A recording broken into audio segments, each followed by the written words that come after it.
Hi, I'm John Papola, and you're listening to the Emergent Order podcast. On this episode of the podcast, I have a conversation with George Mason University economist Bryan Caplan. Bryan is one of my favorite economists because he brings the economic perspective to a really diverse range of issues and subjects in his writing and his books. They include the case against education, the myth of the rational voter, and now his most recent book, Open Borders, the science and ethics of immigration.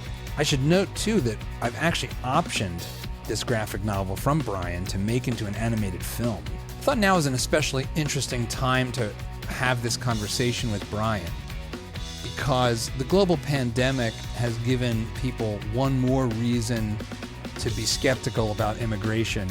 One last note, this is our first episode of the podcast where we've actually recorded via video, and though it's over Zoom with quality that doesn't live up to my personal geeky video standards, for those of you that want to see Bryan and I, it's there for you if you want to go over to youtube.com/emergentorder. So with that, I hope you enjoy this conversation with Bryan Caplan. Bryan Caplan, welcome to the first time I'm doing the podcast with video feed. And this is an especially painful process for me because here we are on Zoom and I am a video quality snob. So the fact that we must make do with something below 4K video quality is heart-wrenching, but I'm going to put that past because it's great to be able to look you kind of in the virtual eye. You're maybe one of the most influential economists for me in the way I've thought about the world. And I think John, one of the things, I really appreciate that. Well, and the reason is, as I started to get into economics, I found this sort of cluster of George Mason folks by way of Russ, and then down the rabbit hole I went. And, between you, Russ, and Tyler, I think you've got this, and I would actually add Arnold Kling into the mix there as well. Sure. Yep. There's this set of core ways of approaching problems that has just transformed the way I think about the world. And the thing that's so interesting about your work, and we're going to have multiple conversations because there's so many topics where you have brought an economic way of looking at the world to an issue that is doesn't immediately seem like it's about economics, especially with school and with parenting. And what I want to talk to you about today is immigration. And you did this really unusual approach to talking about immigration last year with the release of Open Borders. And so before we dive into the content of this book, tell me about how this project got started. Because you made a graphic novel about the ethics and science of immigration. Why a graphic novel? How did this happen? Well, about 15 years ago, I started really reading a lot of graphic novels, and a subgenre of regular graphic novels is the nonfiction graphic novel. So just as in movies, most of them are fiction, but some are documentaries. So too, in graphic novels, most are fiction, but some are documentary-style comic books. I was especially influenced by the 5-volume cartoon history of the universe by Larry Gonick. This is just an amazing collection, labor of love. He worked on it over the course of about 20 years, and he just started with the Big Bang and went up to the Iraq War. And what really impressed me is not just that it was entertaining and well-drawn, but that it was accurate. So any area of history that I knew well, I would read it and I say, it's all correct. However, by putting it in this graphic novel format, Gonick achieves two things. First of all, because a well-chosen picture really is worth 1,000 words, he achieves higher information transfer per minute of the reader's time. You spend a minute reading Gonick and you learn a lot more history than reading a minute of conventional prose history. Secondly, since it's more entertaining, readers read more minutes. So you multiply more information per minute times more minutes of reading to get a very large increase in the amount of information that you convey. So that's what I saw had been done by others. And I looked at this and said, I would really like to do this myself. This would be something where I would be able to achieve something that I haven't been able to do in other books. And I started thinking maybe I could get a broader audience. Maybe I could just get something that was more fun for me to do, just to get a change of pace. So put all this together, and then I started storyboarding the book in some completely bankrupt comic book software. Literally, it's literally a bankrupt company. So bankrupt you can't even register new copies of the software, actually. So not creatively bankrupt, they're that bankrupt financially. you can't even give them some money to turn the software on anymore. But anyway, so well, I've got it. I like this software. And so I started doing storyboards, not just writing a script, but I actually started using Google Images and the templates to go and lay out roughly how I wanted the pages to look. And I did that for a while. Then I said, okay, now I need to go and recruit an artist. In my mind, I had a short list of my dream artists, and I had the amazing good fortune to get my #1 choice on earth to do the job for me. And that's Zack of Saturday Morning Breakfast Cereal. We didn't know each other before the project started, but I talked him into doing it. And he's not only is a fantastic artist and a very great match for this project, but he's also just a wonderful collaborator, best collaborator I've ever had. I don't want word to get out because I'd like to use him again someday. And if everyone knew how great he was, I'd never get him again. But anyway, put that all together. And then when I was working on the book, I started noticing that this is the only thing I've ever written where my 5-year-old was looking over my shoulder trying to read the book. Right. So, okay, all right, this is going to be really good. I've got a way of expanding the audience. So for all of my books, I try to go beyond just researchers in my field. So I always try to, at minimum, appeal to social scientists in general, graduate students, good undergraduates, people that used to be good undergraduates, such as journalists or movie makers. But up till now, I feel like that's the best I've been able to pull off, is communicate effectively to good undergraduates and above. But with Open Borders, I thought I was able to just broaden the audience very widely, and especially just get down to much younger kids. So not just high school kids, but even elementary school kids can read the book, not getting anywhere near all of it, but they can still read it with profit. They enjoy it and they take something away from it. And so that's really the story of why I decided to use this particular format. And again, I mean, honestly, I will say with no exaggeration, the results at the 99th percentile of my hopes. It really came together, and I was, because I had a great team to work with, and we had Zack, and we got a fantastic colorist, and the editors did a great job, and all came together to just be a great dream project for me. And it was like, it's one where you come away and like, yeah, that's what I wanted it to be. And there it is. Boom. It's a funny thing, right? Because I think creative processes and building like creative products, if you will, is this slow, continual, painful birthing process. Like you have your first, at some point in the creative process, what you're making kind of sucks, and you have to just press on and keep whittling away until it turns into the thing you hope it can be. Did you have that moment in this? On every other project, absolutely. Not on this. On this, I had zero writer's block. Every day I sat down, I had no trouble banging out 6 to 10 pages that I thought were actually good. Part of it is that you get great flow working on a graphic novel, because when you can't think of words, you can think about pictures. When you can't come up with a new picture, you can try zooming in or out, or you can try moving the word bubbles around, or you can try moving the narration boxes to another panel.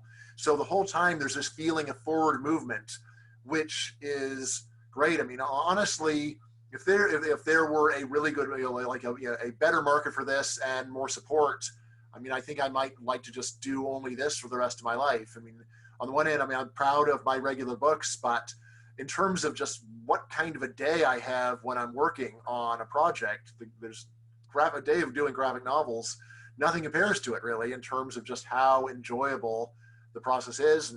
And even better, of course, normally I work totally alone. I've hardly ever co-authored anything, only maybe 5 projects in my life are co-authored. But when I was working with Zack, every time I contact with him, it's more great ideas and enthusiasm and optimism. And love you, Yeah. Zack. If you're listening, you're great. So it was very funny because a few years ago, Zach and I have the same manager, Oh yeah. and so a few years ago, Mark, who's our manager, said you need to meet Zach, and he's this unbelievable, illustrator and writer in his own right, and he's got this great comic that's super geeky, just like your stuff, and then he said, oh, and when I brought so then like a future conversation, he said, so I brought your name up to Zach, and he got all excited because he knew about the Keynes versus Hayek rap videos, which anytime that happens, I'm always like amazed. But Great minds think alike, John, clearly. well, it's, you know what, it was funny because Zach also is a bit of a GMU economics nerd, as far as so this is years before I found out that he and you were collaborating. And so when it turned out that you and Zach teamed up for this project, it was like all these different worlds colliding in this exciting way. So it got me so excited about the project. Yeah. So when I saw that you guys were teaming up, it was like super mega multiverse dream team mashup happening. I know, Zach brings to the table his own, like intellectual firepower. So how did that process work as far as not just from the visual illustration side, but was there like a feedback loop between you and Zach on the ideas and the arguments in the book? Well, so what I'd say is that Zack, in terms of the text, did 2 things. So one is he added jokes. So I'd still say about 2/3 of the jokes are mine, but if you find 1/3 of the jokes funnier than the other 2/3, there's a chance that Zack wrote every single one of the funnier jokes.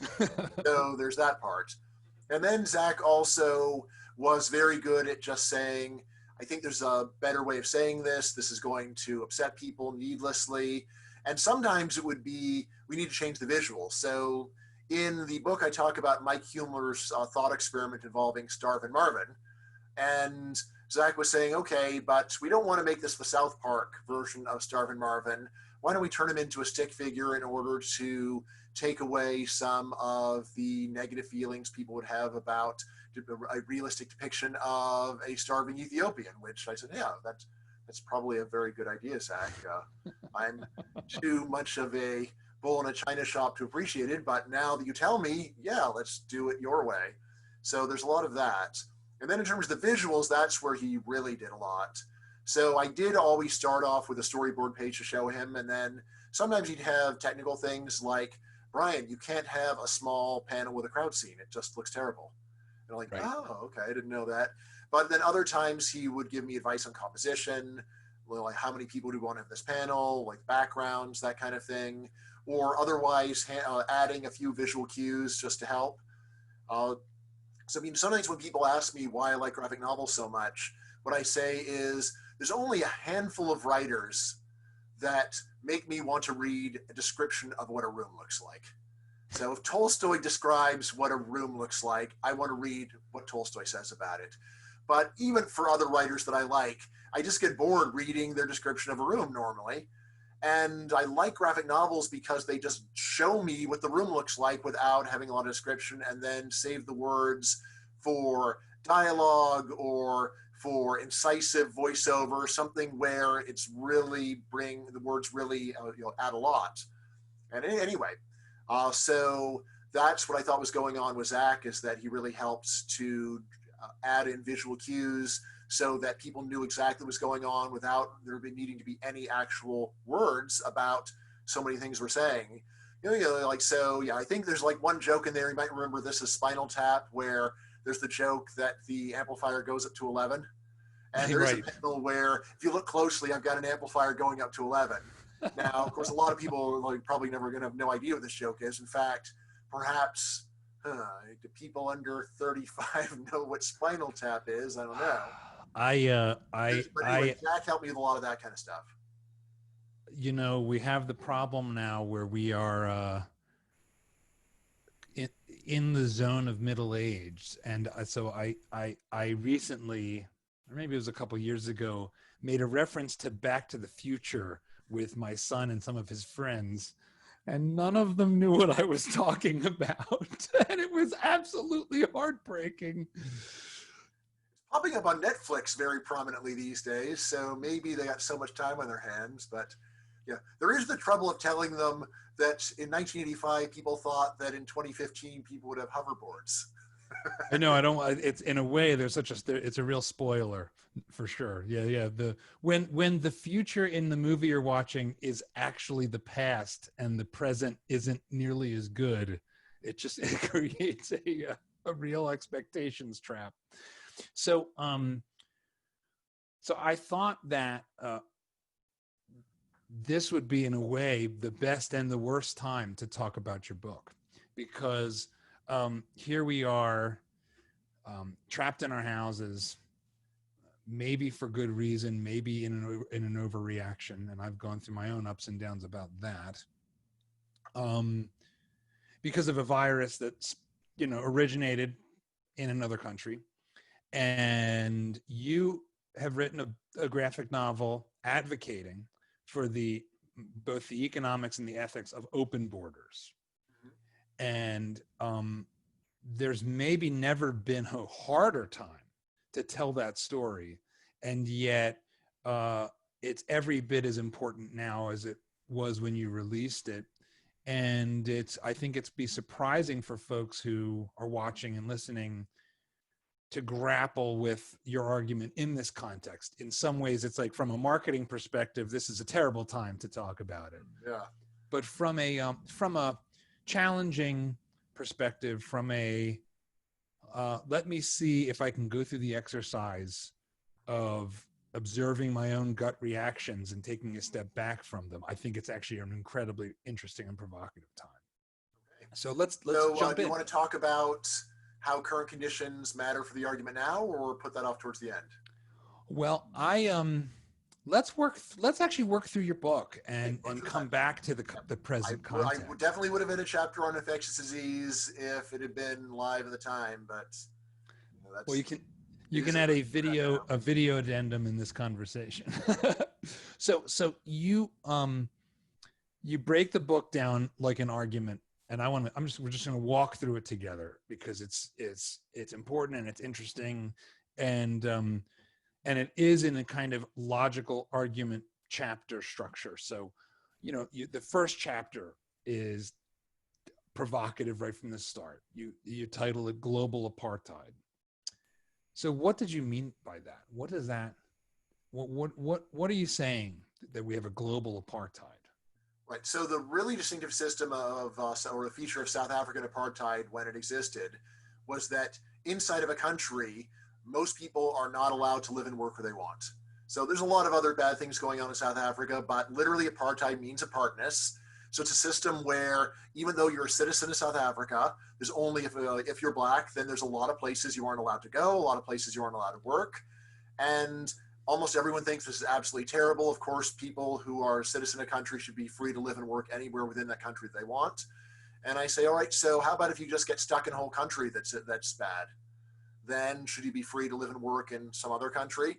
And this is where most people say, no. I'm like, well, isn't it really the same idea that through no fault of your own, you're born in a place that doesn't work? You want to leave, but you're not allowed to. And why shouldn't people be allowed to? And what are the consequences of saying no? Right. So there I go. Partly I go over the ethical philosophy of, well, it seems like it's a really bad thing to do to another human being. So if someone just said, John Papola, from now on, you have to live the rest of your life in Haiti, it would seem like a very bad thing to do to you. you might say, well, maybe there's a good reason. Like maybe you are a super spreader for disease. I assume not, John, but imagine you're worried. You say, never well, know. yes, it's very sad for John, but thousands of lives are at stake. Sorry, John, you're out of luck. And I said, all right, well, maybe that's the case, but shouldn't it be an argument like that?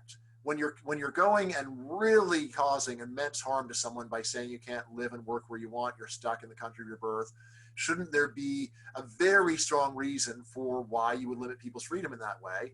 And that's most of what I say in the first chapter. And then I end with, all right, well, what are the main reasons that people given for why it would be a good idea, all things considered, to say that people are not free to live and work where they want?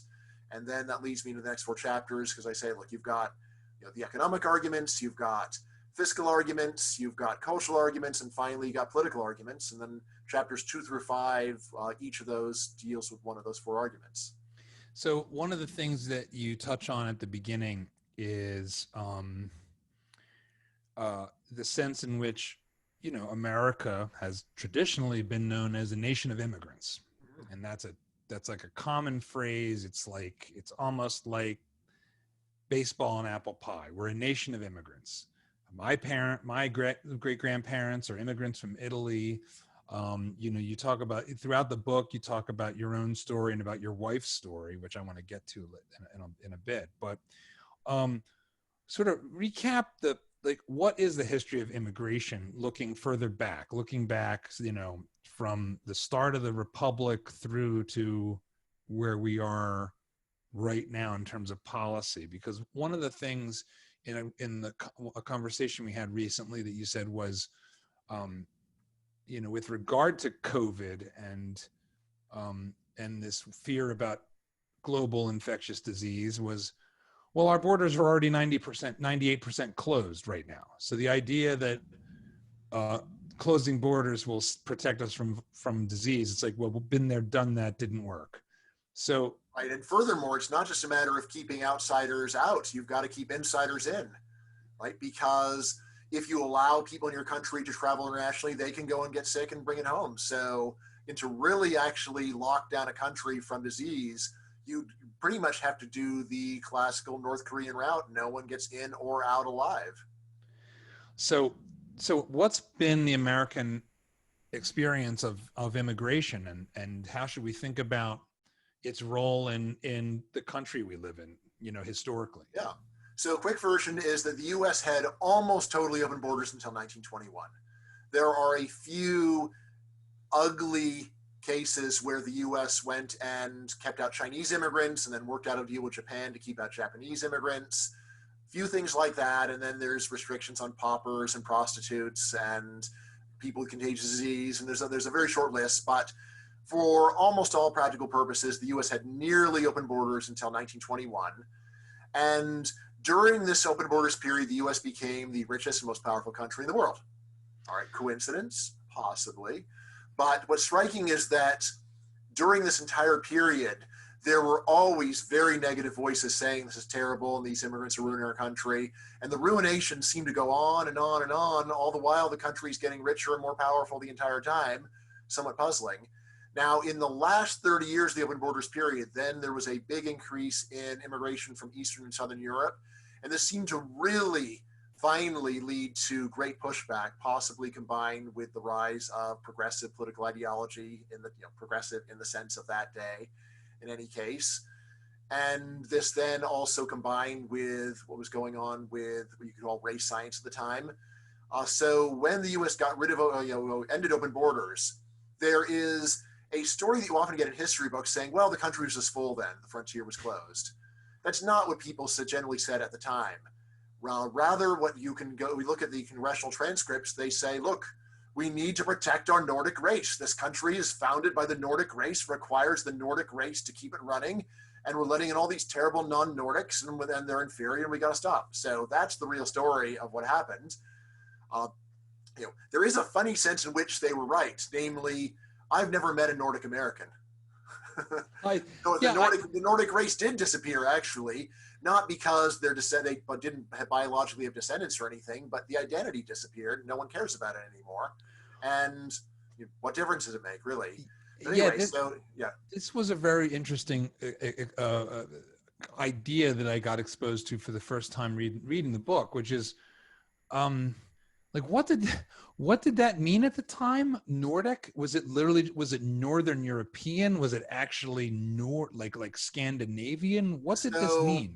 roughly, I'd say that it meant the peoples that they thought of as descended from the German tribes.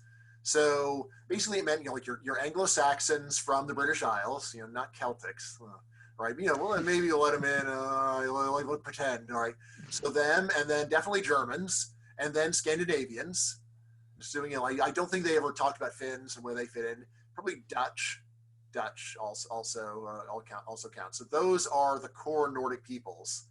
And then there's a strong contrast with the corrupt, decadent, violent, slovenly peoples of Southern and Eastern Europe. So, of course, Italians being a prime example. Yeah, no, we're a bunch of there's a great moment in Silicon Valley where the Jared character is offered a slice of pizza and says, "Oh no, I don't eat pizza. My mother said Italians aren't real white people." So,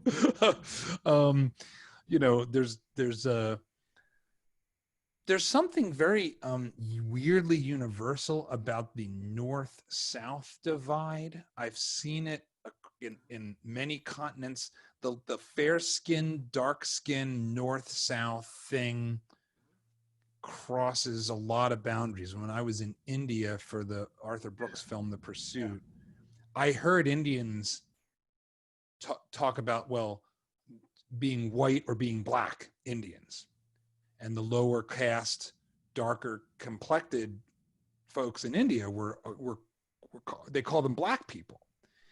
And it was just sort of a striking thing to hear as a white American who, we have our racial strife and history with slavery, but then to go to India where you could, again, maybe this is politically incorrect, but you're coming there as an American and you're thinking, everybody's an Indian. It's not true. There's like it's a very multiracial country, but you don't think of it that way until you go. Nor even Italy itself has a strong North-South tension. Sure, of course. What's your sense of the cause of that? Like, why was this Nordic feeling so unifying? There is one indisputable evolutionary thing, which is the closer you are to the equator, the more important it is to have dark skin.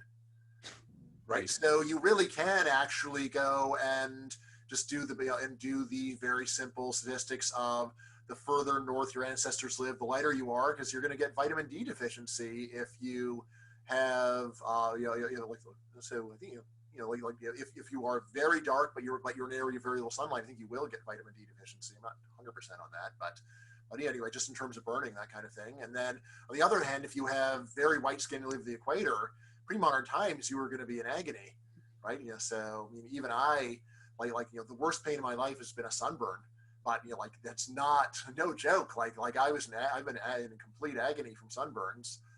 So there's that. But in terms of the history of the U.S., so there's these two crucial measures, 1921 and 1924, that very tightly closed the border. Then the Great Depression adds on some further things, like even in 1924, officially anyone from the Americas could come, but that's when they start using things like the likely to become a pauper regulation to keep out almost all Latin American immigrants, and that goes on for some decades. Then the Nazis go and give racism a really bad name. And so in the early 60s, there are a lot of American politicians, partly from the Cold War, thinking it would be a very good idea for us to not look racist anymore. And of course, we're still going to be very racist, but we don't want to look so racist anymore. There's a few that actually were sincere, but there's a great book called Nation of Nations where it just goes over the key actors involved in the immigration reform. And then, so there's basically a big effort made to reverse engineer the existing ethnic composition of the U.S. without actually having any reference to ethnicity or national origin anymore. and they hit upon the idea of using family reunification as the new basis for U.S. immigration law, with the seemingly ironclad argument that since the U.S. is almost totally white now, if immigration is based on family reunification, it will remain almost totally white forever. All right, problem solved. But they did not think about chain migration. Right? And since that immigration law specified family reunification of adult siblings, and siblings can bring spouses, and then they can have siblings. And furthermore, since people in largely white countries were generally not so interested in moving to the U.S. because per capita GDP difference was not so great after a couple decades after World War II, the result was that we did wind up getting a very big increase in not just immigration, but in particular in the diversity of immigration. And this explains what's happened. And what's striking is U.S. immigration law has not fundamentally changed since 1965. And again, it really looks like a lot of the people involved were going, oh my God, we really screwed up. But because of the US system of checks and balances, if you pass a law, you get everyone on board, you pass the law, then 2 out of the 3 crucial actors feel they screwed up. Doesn't matter, right? You've got to get everybody on board, and that has not happened yet. Even, I was a little worried that with Trump that there would be a fundamental rewrite of US immigration law to tighten it up. Yeah. But didn't happen. So, and I don't think it's going to happen at all now. So I want to go back for a minute to this 1924. Mm-hmm. Why then? Why? And actually, you mentioned sort of off the cuff the progressive ideology, and what I think a lot of people don't know about or haven't heard about much is the weird cross currents going on at that time, that time of Woodrow Wilson, where you had, so can you lay out a little bit, like, what was this movement that included the eugenicists, and how did that play a role? To what extent did that play a role in this 1924 moment? Was it also about World War I? I mean, this is obviously the Roaring '20s, so the economy in the U.S. in 1924 is doing pretty well. But to paint the bigger picture for me. Yeah, sure. I mean, there's so much going on, beginning with the fact that Woodrow Wilson, though very progressive in a lot of ways, was pro-immigration and actually vetoed, I think even vetoed a literacy act that would have required immigrants be literate. But anyway, the big picture is that starting in really the 1880s, there is a new movement that is generally called the progressive movement, and they often call themselves this. But it only has very vague relations to anything we would think of as being progressive today. In particular, there's very little emphasis upon any kind of sensitivity to anyone in the first progressive movement. The current one, it's very much about not hurting people's feelings and trying to be sensitive to other people's. Of course, often they're not sensitive to lots of people, but at least that's the official idea, is we're very sensitive people, and we think about whether our words are upsetting other people. The original progressive movement was almost the opposite. It was very much a group of people who said, look, we're going to give hard truths, like Southern Italians or Southern immigrants are inferior and they're ruining America. And we need to sterilize people. That's really important because we don't want people with bad seed to be spreading that seed in the population. And there's a lot of emphasis upon scientific management. It's like, okay, now that we understand nutrition, now it's time to go and ban unhealthful foods. So, it combines with a lot of paternalism. I would say it's vaguely related to socialism of the time, but very different from radical socialism, where they want to have a big, violent overthrow of the existing order. Instead, it's one where they want to keep the existing order and then just have things managed by scientific experts, that kind of thing. And again, of course, the scientific experts, even by the standards of the time, much less today, often are incredibly ignorant.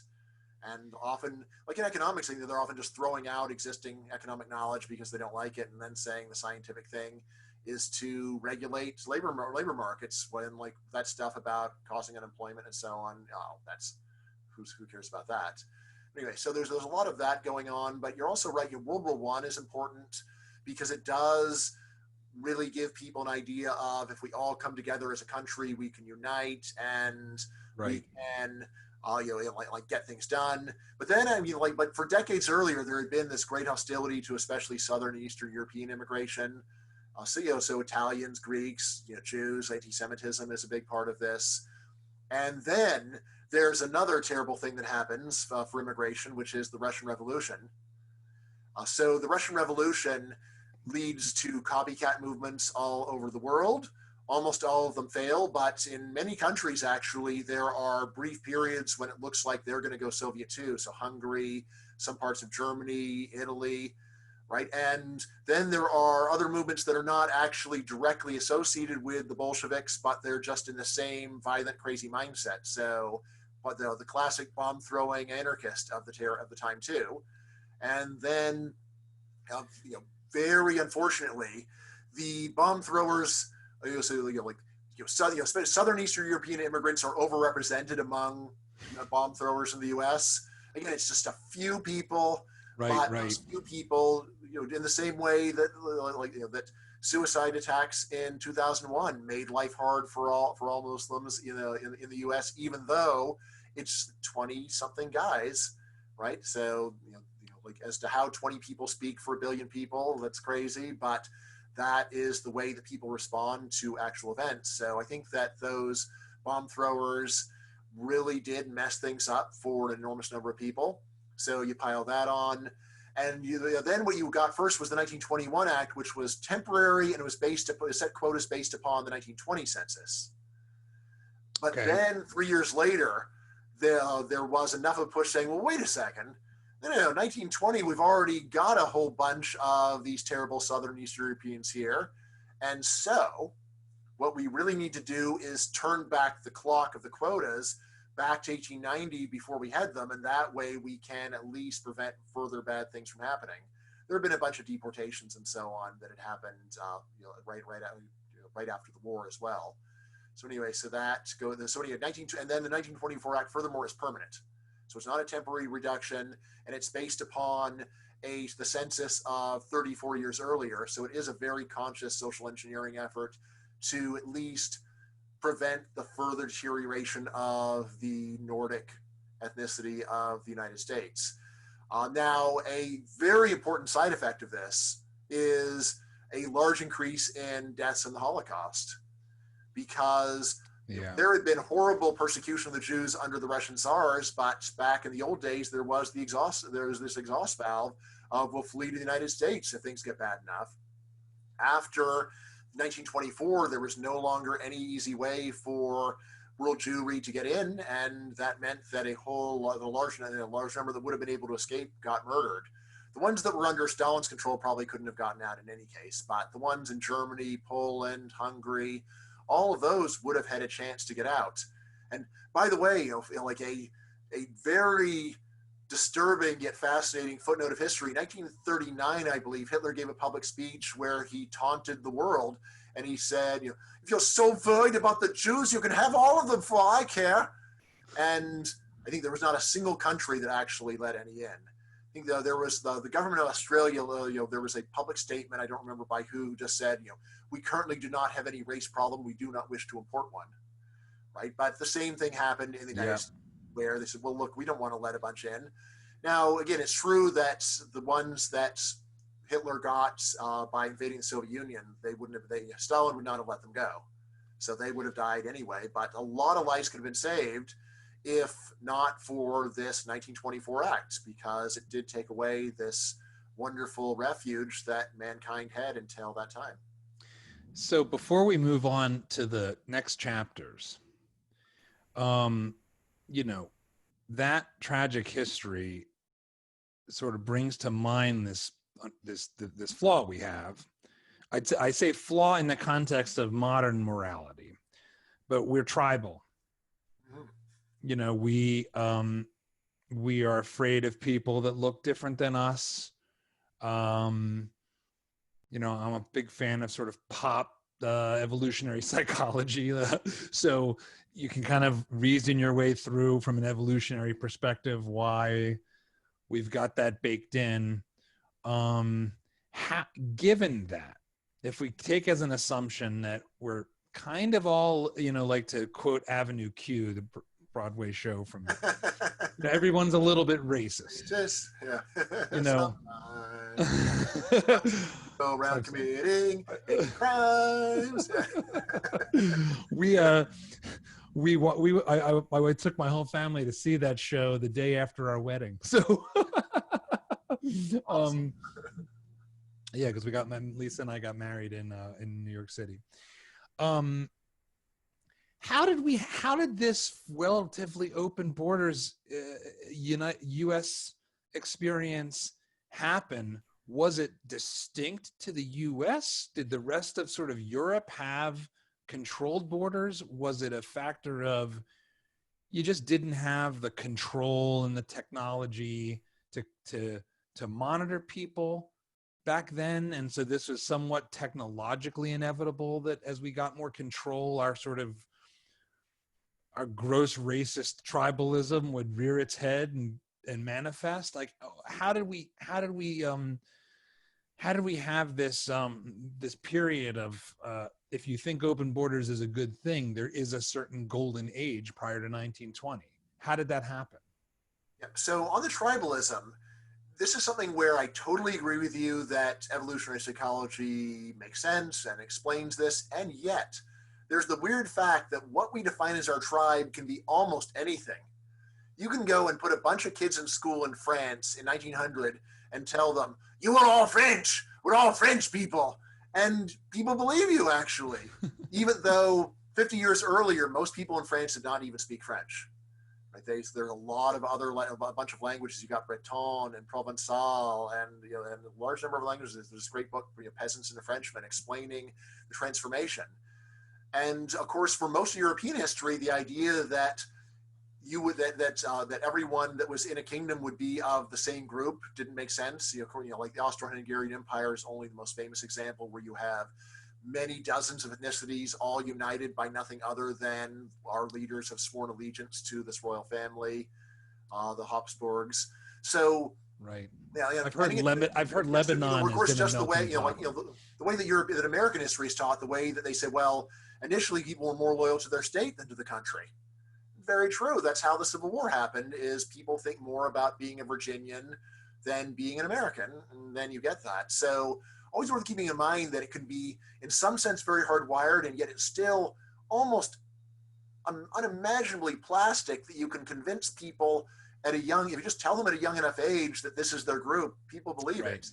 Now, as to why did we have this golden age of immigration? So the U.S. is far from alone. There's actually a list of 6 main settler societies for the 19th century, and there's actually a really good paper that goes over how open borders ended in all 6. So there's the United States, Canada, Brazil, Argentina, Australia, and New Zealand. All right, so all of those have actually, at least some of them have a period where they're actually paying bounties for immigration. They pay you to come. All right, now, as to what's going on, they do have an ideology of, we need to get some people here. There's just aren't nearly enough of us to even occupy this place. We need to just get our numbers up. It's partly just so that they can go and rob the indigenous people, but partly just a sense of it's so vast, you can't have a country of 1,000 people in Brazil. We need more people here, right? So there's that.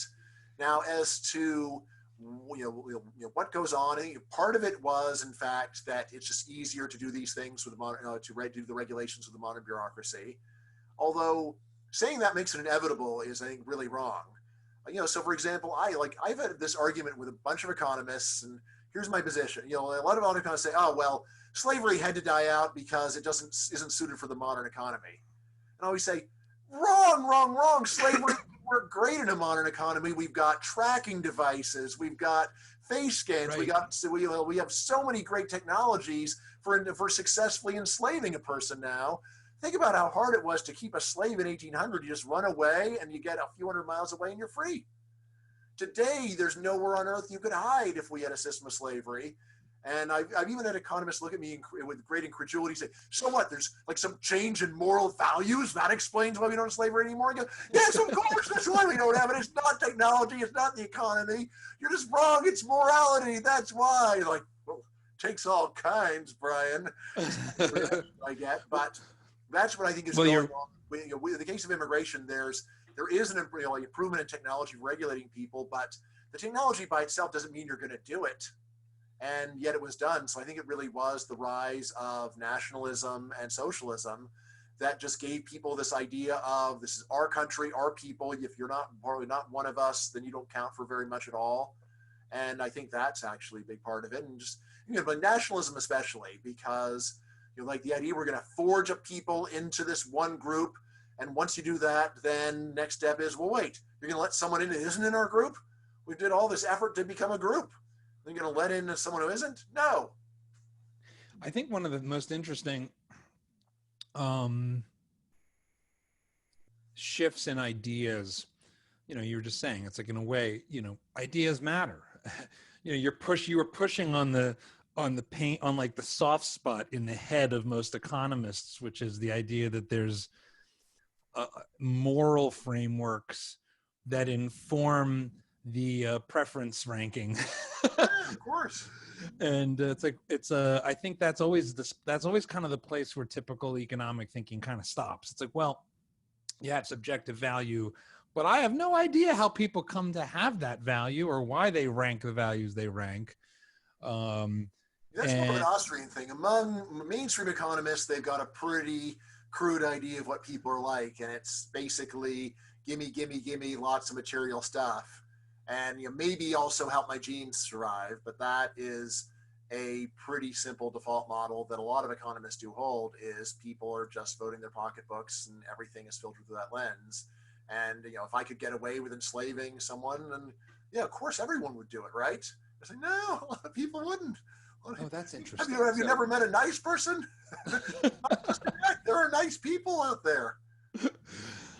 There's always the loop that's always so hard to see how you can get around is, how can we have modern society in any form if not for the assumption that most people are pretty good? Because if most people are terrible, well, then there's no point in having democracy, because obviously the majority are dreadful. They're going to, we have a hard enough time getting non-sociopaths into our politics in a world where I think most people are pretty good.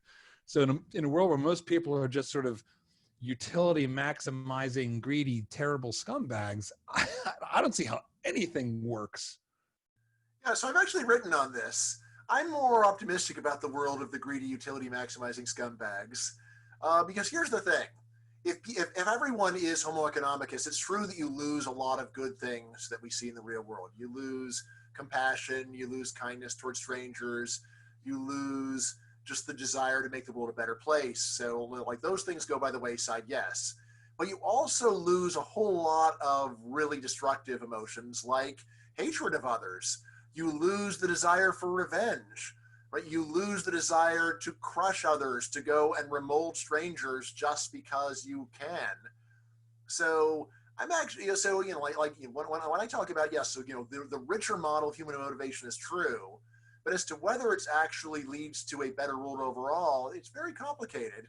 So, just imagine trying to run an army where everyone is sitting there going like, I'm not dying for this cause. No way. Like, if every army's like that, there's no war. That's true. Well, and then the general says, you were a bunch of greedy, utility maximizing scumbags.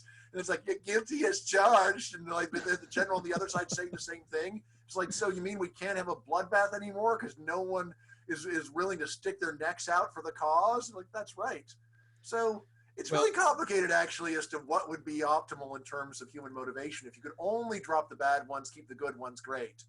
But the idea that a world of homo economicus would actually be definitely better than the one we got, or definitely worse, I'm not convinced, actually.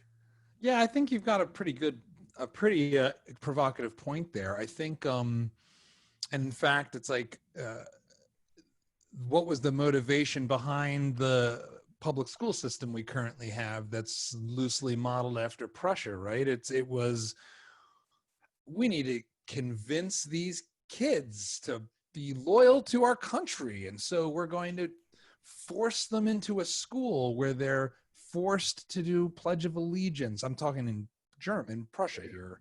We just sort of copied all this great stuff, and instill in them the sense that we're number one and that German is the most important language and German culture is the most important culture. And yeah. Remember, there's not just one German. There's Hochdeutsch. That's what everyone needs to learn. So I think the moral foundations under which these changes take place is a big thing, and I think to come back to your earlier point, it's clear that there were moral arguments that held sway and played maybe the dominant role in this changing phase. So let's go Homo economicus though, because you make the argument that opening borders is a $1 trillion bill waiting to be picked up on the floor. So first, like, what does that mean? What is this analogy of bills on the sidewalk all about? Yeah, so economists for a long time have been talking about $20 bills on the sidewalk. And the idea is, economist is walking by the street and he sees what appears to be a $20 bill on the ground. And then you could have two reactions. Like one is, oh, wow, $20 bill on the ground, great. The other one is, can't really be a $20 bill. If it were there, someone else would have already picked it up already. So anyway, so that's a recurring joke. And when someone says they're $20 bills on the sidewalk, economists often say, I don't believe in $20 bills on the sidewalk. One time in my life, I actually walked right outside of my economics building here, and I saw not one but two $20 bills on the sidewalk. And I did look around for a hidden camera to see if this is some kind of experiment, and didn't see one. I picked them up, and I got $40 richer. But in any case, economist Michael Clemens wrote a very influential article that was subtitled, or I think that title was actually, $1 trillion bills on the sidewalk. And the question was, it seems like if you just apply basic economic reasoning, that allowing vastly more immigration would enrich mankind by trillions of dollars every year. And here's how. So right now, there is a lot of human talent trapped in very poor countries. All the evidence says that if you simply transport the people from those poor countries into rich countries, they will produce vastly more than they do at home. This is really obvious for something like agriculture.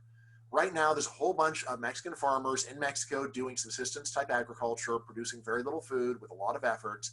And we know if you take those very individual Mexicans, put them on a bus, bring them to a US farm, they will grow 10 times as much food in a year. All right.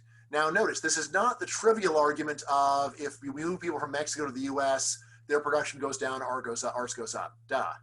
This is the amazing argument that if you move farmers from Mexico to the United States, the combined agricultural production of the two countries goes up by an enormous amount. Now, why? Right. Why does that happen? Is it magic? The same person is much more productive in the United States than in Mexico. And this is something that you can just measure with a scale. You can say, look, he made this many cucumbers. He made an extra ton of cucumbers here that he couldn't have made back to Mexico. He measured his productivity in Mexico, measured it here. It's a ton extra cucumbers. Literally 2,000 more pounds of cucumbers. Now, as to why that is an interesting question, but the fact is undeniable. And definitely for agriculture, for manufacturing, we can totally see this. But then even for services, where you might say, well, it's not like you're shining more shoes in Florida than you are in Haiti. And the answer is you might not be shining more shoes, but you are doing more valuable shining of shoes, because the real value of a shoe shine is the time you save for the customer. And therefore, if you save the time of someone who is more productive, you have enriched the world by more. Saving Bill Gates 5 minutes of time is worth much more than saving me 5 minutes of my time. So for services as well, there is a much greater value in having that labor be in a place where it is higher paid, and therefore it really is more productive. Now, when people like Michael Clemens tried to do the thought experiment, in a world where anyone could take a job anywhere, how much richer would mankind be? A very typical estimate was something like it would double the production of the world. It would double GWP, gross world product, a statistic that we hardly ever talk about because we're so nationalistic, but it is out there. And again, this is not saying that this would go and move people from one place to another and then help some places hurt others. This is saying that we can help mankind with a reallocation of human labor. So what is the So you've talked about this, the time saving of Bill Gates versus yourself. So if you're in a poor county in Mexico and you're a shoe shiner and you're shining people's shoes whose time is not that productive, that's one thing. Why for the non-services? Is it about the technology that you have access to in America? Is it about the rules of the game? Like, what are some of the other reasons Yeah. why? The list is so long. In the book, I do have an endnote where I go over some of the main stories. So Yeah. one is just better policy in richer countries than in poorer countries, and I think that's very well established. Another one is better policy for a long time. So if Mexico got the world's best policies today, they wouldn't become the richest country in the world today. It could take decades. So a lot of what's going on with the riches of rich countries is that they've had not just good policies this year, but they've had good policies for a long time. And this is actually one of my favorite stories about Sweden, is that they got rich under very free market policies. And then they switched over to more redistribution, although their other policies never got that bad. But still, like a lot of what you see in Scandinavian countries is the fruit of their prior their prior non-socialist period, or the much less socialist period. So yeah, so there's policy, that's important, how long you've had the policies. But then like another thing that is really, well, I've learned a lot about in recent years is just managerial skill. So there's been great work done on management around the world and just trying to measure how good management is. So one result is that in all countries, there are some poorly managed firms. Right. Surprise, surprise. Well, I mean, some economists, like when economists say everyone's doing the most efficient thing, that's just not true. There are a lot of very poorly managed companies. There's a bunch of TV shows, reality TV shows where someone comes in and tries to save a failing restaurant. And you're like, they really don't know their food cost? And like, yeah, there's a bunch of places where they don't know their food cost. It's true, right? Yeah. These things are actually going on. Bar rescue improves the economic efficiency of the industry.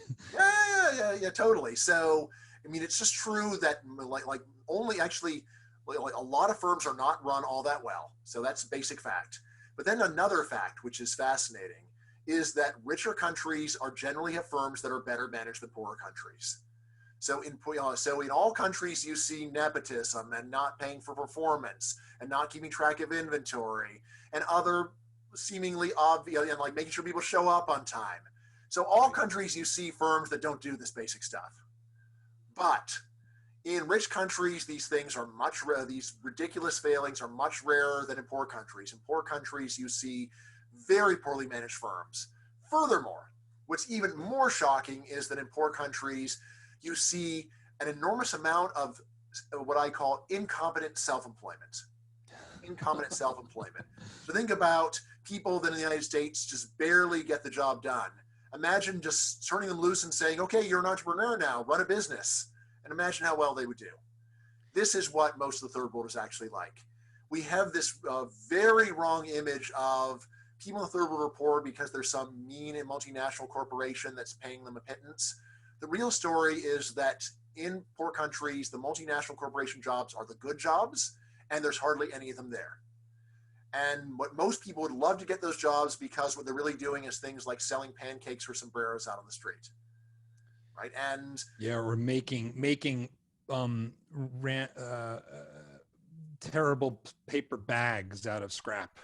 yeah, so and so a lot of what happens when you move people from poor countries to rich countries is that for the first time they get formal employment, and we get a lot of value out of that, enormous value out of that. Other things, of course, are countries that people go to generally at peace. A lot of people are living in war zones. So, yeah, how productive can you be in a war zone? But, really, once you start thinking about what's already about this, just worse disease. So, like a lot of economic historians will tell you from most of human history, most people had low-level infection all the time. And that's part of why they're short. That's part of why they're disabled, not able to get much done. They don't have much energy. So you've got that going on. So one common story about why you still have so much stunting in the third world, it's not that they're not getting enough calories now. Calories are up quite a lot, but they just have terrible sanitation, and so they're not retaining nutrients. All right, So that's another possibility, but it really does just go on and on. So, and I mean, and really what I say is when you go to a poor country and you say, what's wrong here? Like, if you are done at the end of the day, you're being pretty lazy and you're not paying much attention. So, so sometimes, like when I talk to someone from another country, I say, okay, so what's wrong with Peru? And if the conversation ends before the hour's up, I say, well, that person doesn't have a lot of imagination. Right? That person is not very perceptive. If they have less than an hour about what's wrong with the country they grew up in, come on, things are screwed up. With Americans, we spend massive amounts of our time complaining about all the problems with our country, and it's one of the best countries in the world. Not appreciating things we do well, again, like this management. I mean, the way that a company like McDonald's is managed. I mean, I've talked to some of the people doing this research, and just the level of awe that comes on the face of a perceptive researcher when they compare how a typical street vendor operates to how McDonald's operates. You just realize, like, McDonald's is one of the most amazing things that any human being has ever created. We will complain about Amazon. I always say, look, first of all, let's be clear. Amazon is the most amazing store that humanity has ever created, by far. It's incredible. If you are not there with your jaw agape and admiration at what Amazon has done, you don't understand what Amazon has done. So there's so many rabbit holes you and I can go down on this front, because you wrote a piece, it might have been last year, about celebrating business. I'm gonna poorly paraphrase it, but it's a sentiment I share 100%, and that is, if you are a free marketeer like we are, and believe in very limited government that treats everyone equally and basically leaves us alone, rather than the kind of thinly veiled mobster racketeer government that we actually have. At least we can still laugh about it, John. About that freedom. I know we still for now can laugh about it. So long as we don't talk about getting together in public places, then the cops might show up right now. But what a lot of free marketeers, especially academics like yourself, tend to be quick to want to do is say, well, I'm for the free market, but I'm not pro-business. I'm pro-market, not pro-business. I'm not for, because businesses are always trying to like get the upper hand and rig the rules and use cronyism. And as an entrepreneur myself, I've always been a little unsure how to, it's like, where's the micro foundations of this free market you're talking about? Because is it not business that is the engine of this thing we are talking about here? And you wrote something to that effect. And when just hearing you talk about the awe you have for McDonald's, which a lot of people, when they hear that, will say, Bryan Caplan is a crazy corporate shell. Or Amazon for that matter. Yeah. Dig into that a little bit before we move on to some of the other parts of the argument for open borders, because it's such a, I think the number one person that gets this right is John Mackey in his writing about conscious capitalism and talking about business as a heroic act. And it's not surprising, he's a businessman. So how do you think about business versus freedom and free markets? Yeah, so I think the way that I put in the piece is, to me, business people, they're not saints, but they are heroes. All right. So yeah, you can find all kinds of moral flaws in them, but they get such great stuff done. They just do things that I couldn't possibly even begin to do. They don't even break a sweat. They don't complain. They just get the job done. So like, wow, look at what they're accomplishing. And again, just to get an appreciation, well, what is it that businesses are doing? It's like step one, just look at a typical person and see how good they are at doing anything. Most people are not good at doing anything. Just one person by himself, just say, okay, make dinner. Like, there are some people that would do a good job. Most people who have been alive for decades, eating food, preparing food, and say, hey, make some dinner, and they just screw it up, and it's just terrible, or like mediocre. You're like, that's what you accomplished. Like that's all you know how to do. And then you go and see that a business takes a team of people no better than this, and the product is good. You're like, how can you do that? How can you go and take a bunch of people who couldn't make a halfway decent meal at home and put them into a business and the food is very good and it's standardized and people like it and will pay money for it. Like I think about when I was a kid and like the dinners my mom made, who would pay money for the dinners my mom made? They just weren't very good.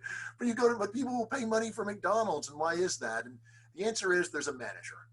There is a leader, there's an organizer. But again, and this is, of course, not the kind of leader we're used to like in the military or in politics where there's someone with a gun backing up their demands. It's someone who just says, hey, do you want to be in my team?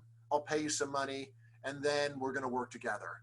And that's really what business is about, is supplying voluntary leadership that transforms individuals who are seemingly incompetent in almost everything, and it forges them together and gets the job done and produces almost all of the wonderful things that we enjoy and take for granted.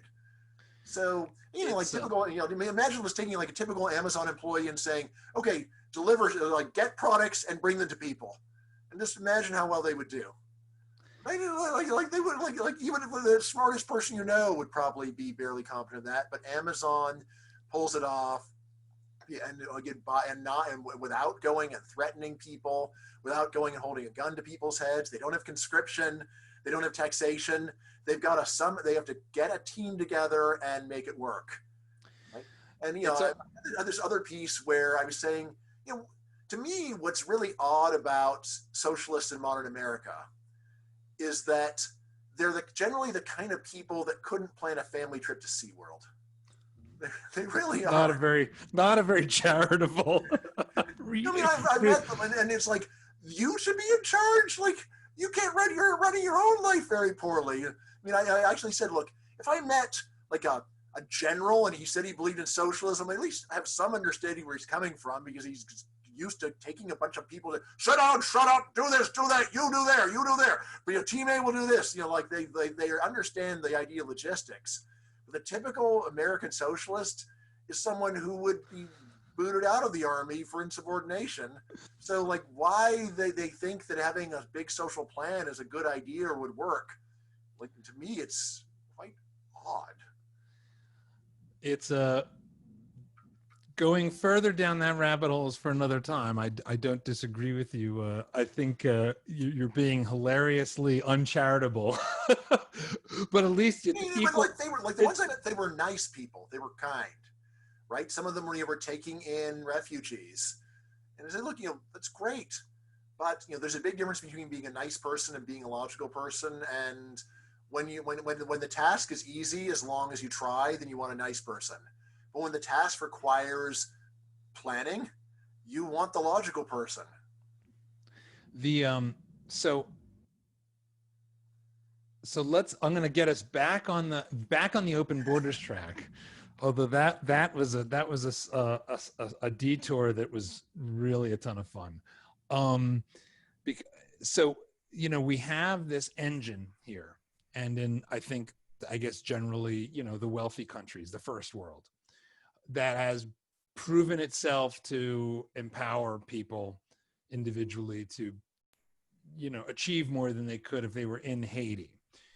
And, so you look at not to pick on Haiti, except Haiti is a disaster, and it's just objectively so.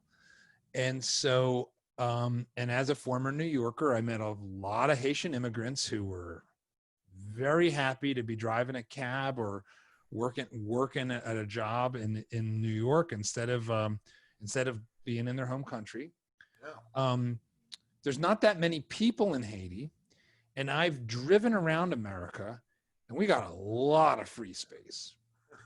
So as a kind of on the spectrum from a logic perspective person myself, I say, okay, well, why don't we just have everybody in Haiti come here and like go to somewhere in Montana or wherever the hell they want to go. They'd instantly, we would like, why have a charitable, Live Aid drive to send money to this place that's a disaster run by criminals, or I should say maybe worse criminals than ours, when they could just come here.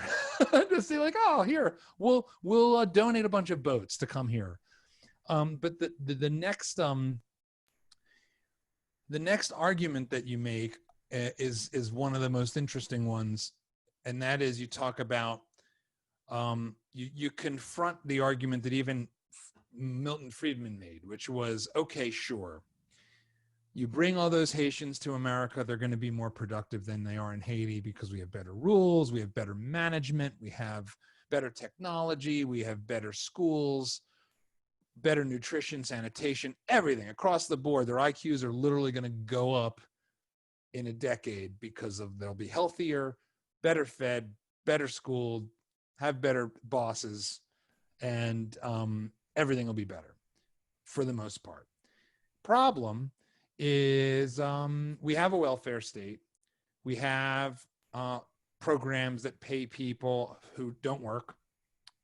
You could argue pay them not to work, but that's definitely, especially now. Oh yeah, Emergency. You can currently make the median income on unemployment, so that's an interesting experiment we're engaging in. So you can't have open borders in that world. You have to get rid of the welfare state before you can have this $1 trillion a year surplus and the moral benefit of people coming here and benefiting. Let's leave aside for the next part of the argument whether or not they're going to come here and turn it into Haiti, because the problem is them and their ideas. As a Texan that faces a lot of California in-migration, I'm sympathetic to people importing bad ideas into your local government.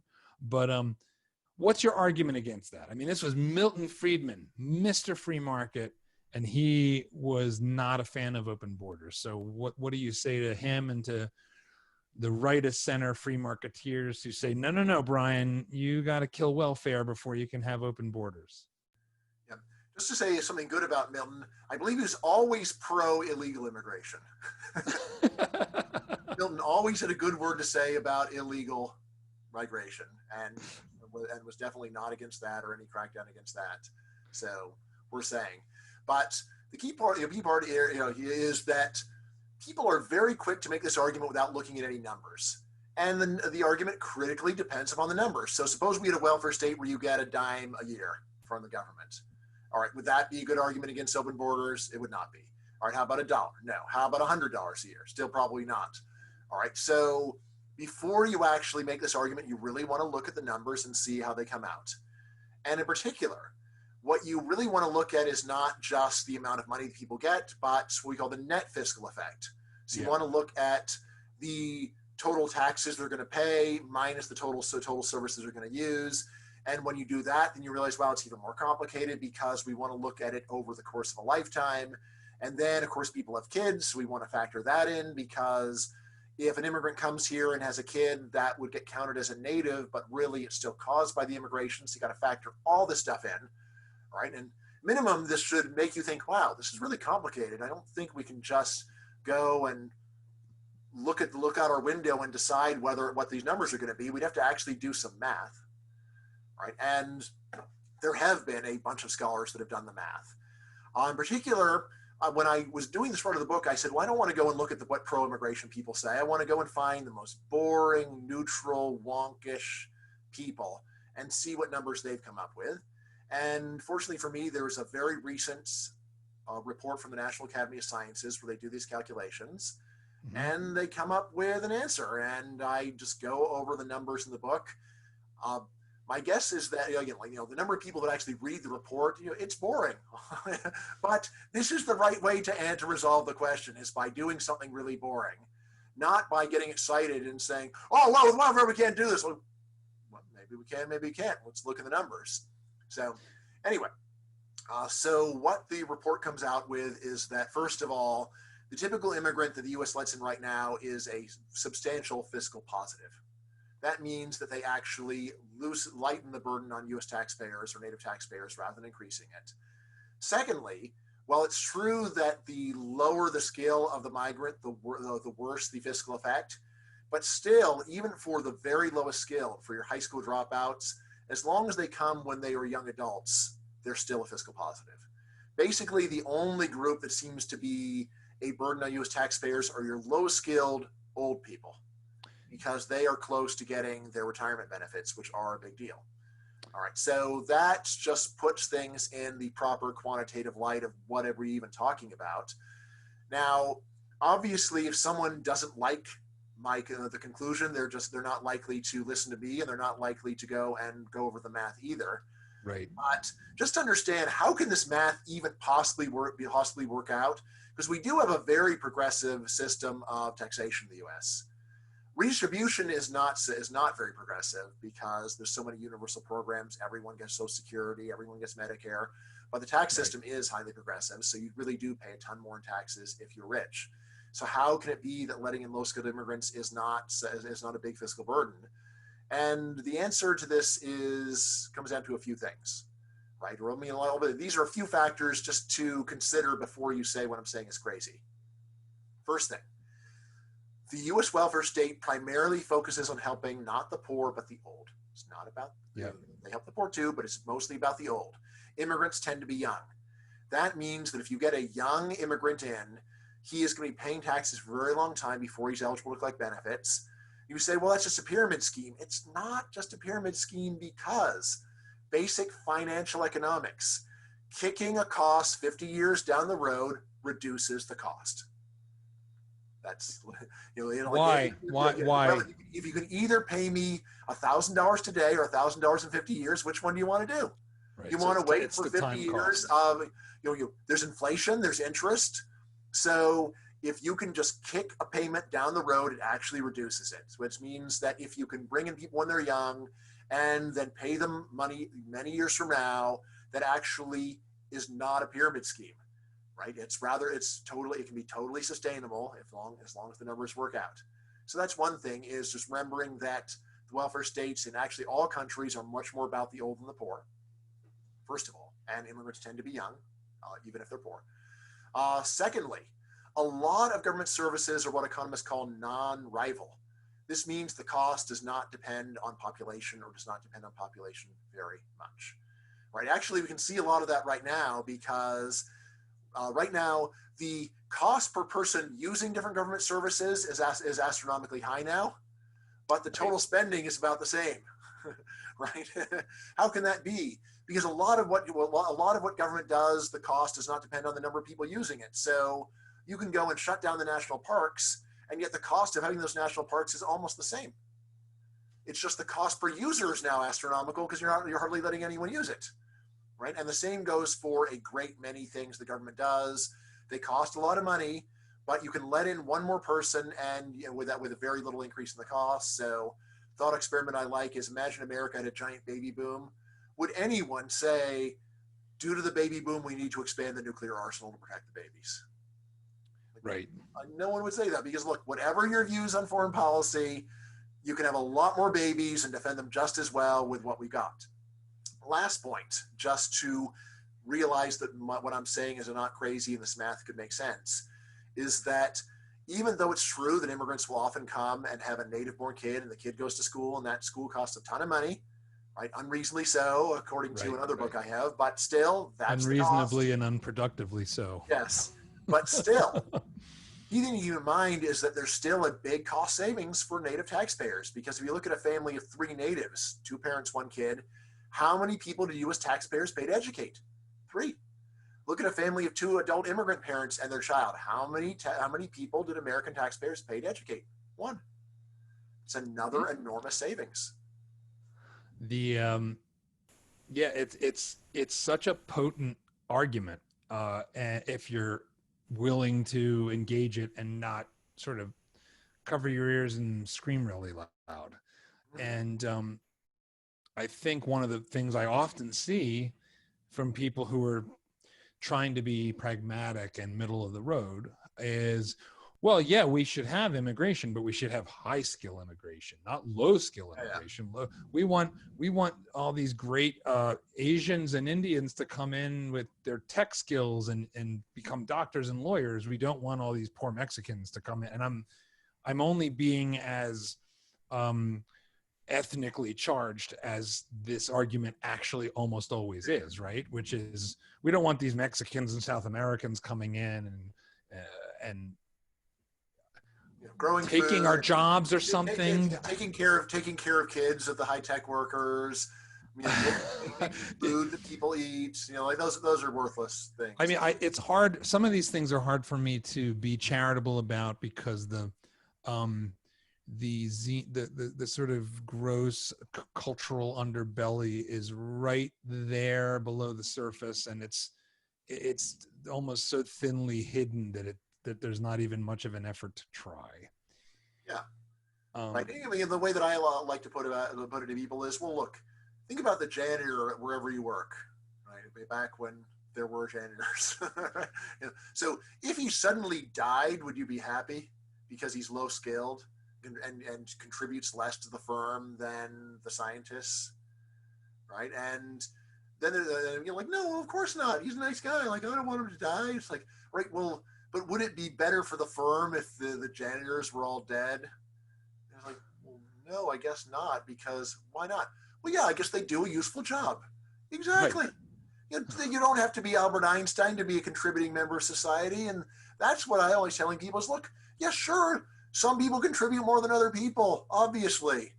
But just because you're not the most productive person in the world doesn't mean that your life is not worth living or that you were a burden on others. Right? And this point is so obvious, and yet people are so quick to just act as if a human being is a burden on us without really taking the time to say, well, what does the person do? Well, they wash dishes. I guess that's important because otherwise the dishes wouldn't be washed. That's useful, right? And they're not a burden. They're a productive member. And so it's not just a matter of I'm too nice to point out the obvious fact that it'd be good if you drop dead. Rather, it's not true. It'd be good if you drop dead. The person's a useful human being. So, even if you were a jerk, you could still appreciate that they wash the dishes.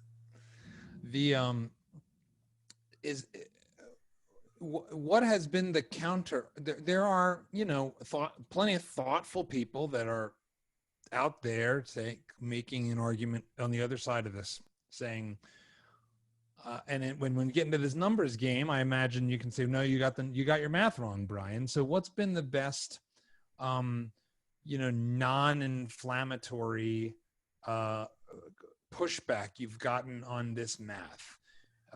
There has been zero pushback on the math. Not because the math is impeccable. There's all kinds of problems that you could find in it, but because it's too boring to get anyone to pay attention. Which I think really does go to show the way that people are really thinking about immigration. It's pretty much never based upon, I've calmly sat down with the numbers, I've done my due diligence, the numbers aren't coming out right, sorry. It's a very hasty, superficial stream of consciousness thing. We're like, oh, well, we can't do it because of welfare state. Okay, sorry, move on. And that's the way most people approach the issue, and it's pathetic, but that's the way it works. So we've got this economic boom and benefit from having folks come here. They're not going to be a burden unless of course there'd be a few. I mean, I don't want to push too far. On net, but empirically on net, looking historically, they're mostly going to be young people trying to work and build a life for themselves. And yeah, they might have their grandmother come move there, but mostly not, because whose grandmother wants to leave the country that they love? Very few, but some will want to. But by and large, your math works out. There's this culture question, which is what you tackle next. And but isn't what makes? I'm going to try to make this in a way that isn't totally gross. So you could say, okay, well, we talked earlier about how culture and morals matter, and if you think capitalism is a good thing, and that we want to preserve in a democracy a general sentiment that capitalism's good, so we don't turn into Argentina and go down a socialist hellscape experiment, or whatever. So if we have all these people from Argentina and Mexico and Venezuela all come here, and Cuba, and they all have been indoctrinated in these worldviews that we think will make the country worse, and they're going to embed that in our life, that's going to be bad, right? Isn't that going to kill the thing? And what about our culture? What about the things that bind us together as a country? whatever that means. So you're combining two chapters, which is totally fine. Just want to point out. So I've got one culture chapter, one politics chapter. I did try to keep them separate just for clarity. Oh well, then let's narrow in on we'll set the politics angle to the side, and let's just narrow in on the culture. So what is the argument? What is the anti-culture argument? Because what's the rebuttal to that? So my main rebuttal to that is if you actually had the entire world move to the United States today, then I think the culture argument is probably right. So there's a reason why other countries are so messed up. It has a lot to do with the cultural attitudes of the people in those countries. And if you were to just move everyone simultaneously, then they would import their problems as well. The key thing to keep in mind is that's not how immigration really works. The way immigration really works is that it snowballs, starts off low, and then gradually builds. And when immigrants arrive, two things happen. First of all, the first generation immigrants partially acculturate. They change, right? But the other thing that happens, and is very clear, is that their kids almost totally acculturate, right? You can always find exceptions out of groups of millions of people, but as I say in the book, if you want to get the real story of assimilation, go and talk to an immigrant parent. And I say, like, if you go and ask immigrant parents, how much of your kids assimilated to America? I can't think of, I've never met an immigrant parent who just says, oh, barely at all. My kid is almost entirely interested in Romania. Everything about Romania is what fascinates my kid, right? No, really. My wife's Romanian, so like they never say that. Instead, it's a bunch of complaints saying my kid doesn't really speaks Romanian with an English accent or American accent. My grandkids don't speak it at all. My kid won't even speak Romanian back to me. I speak in English, Romanian. They speak back in English. They don't care about our culture. They don't care about our holidays. They don't eat our food anymore.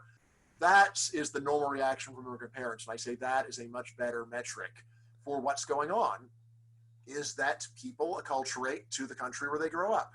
And this happens at a very high level, very successfully.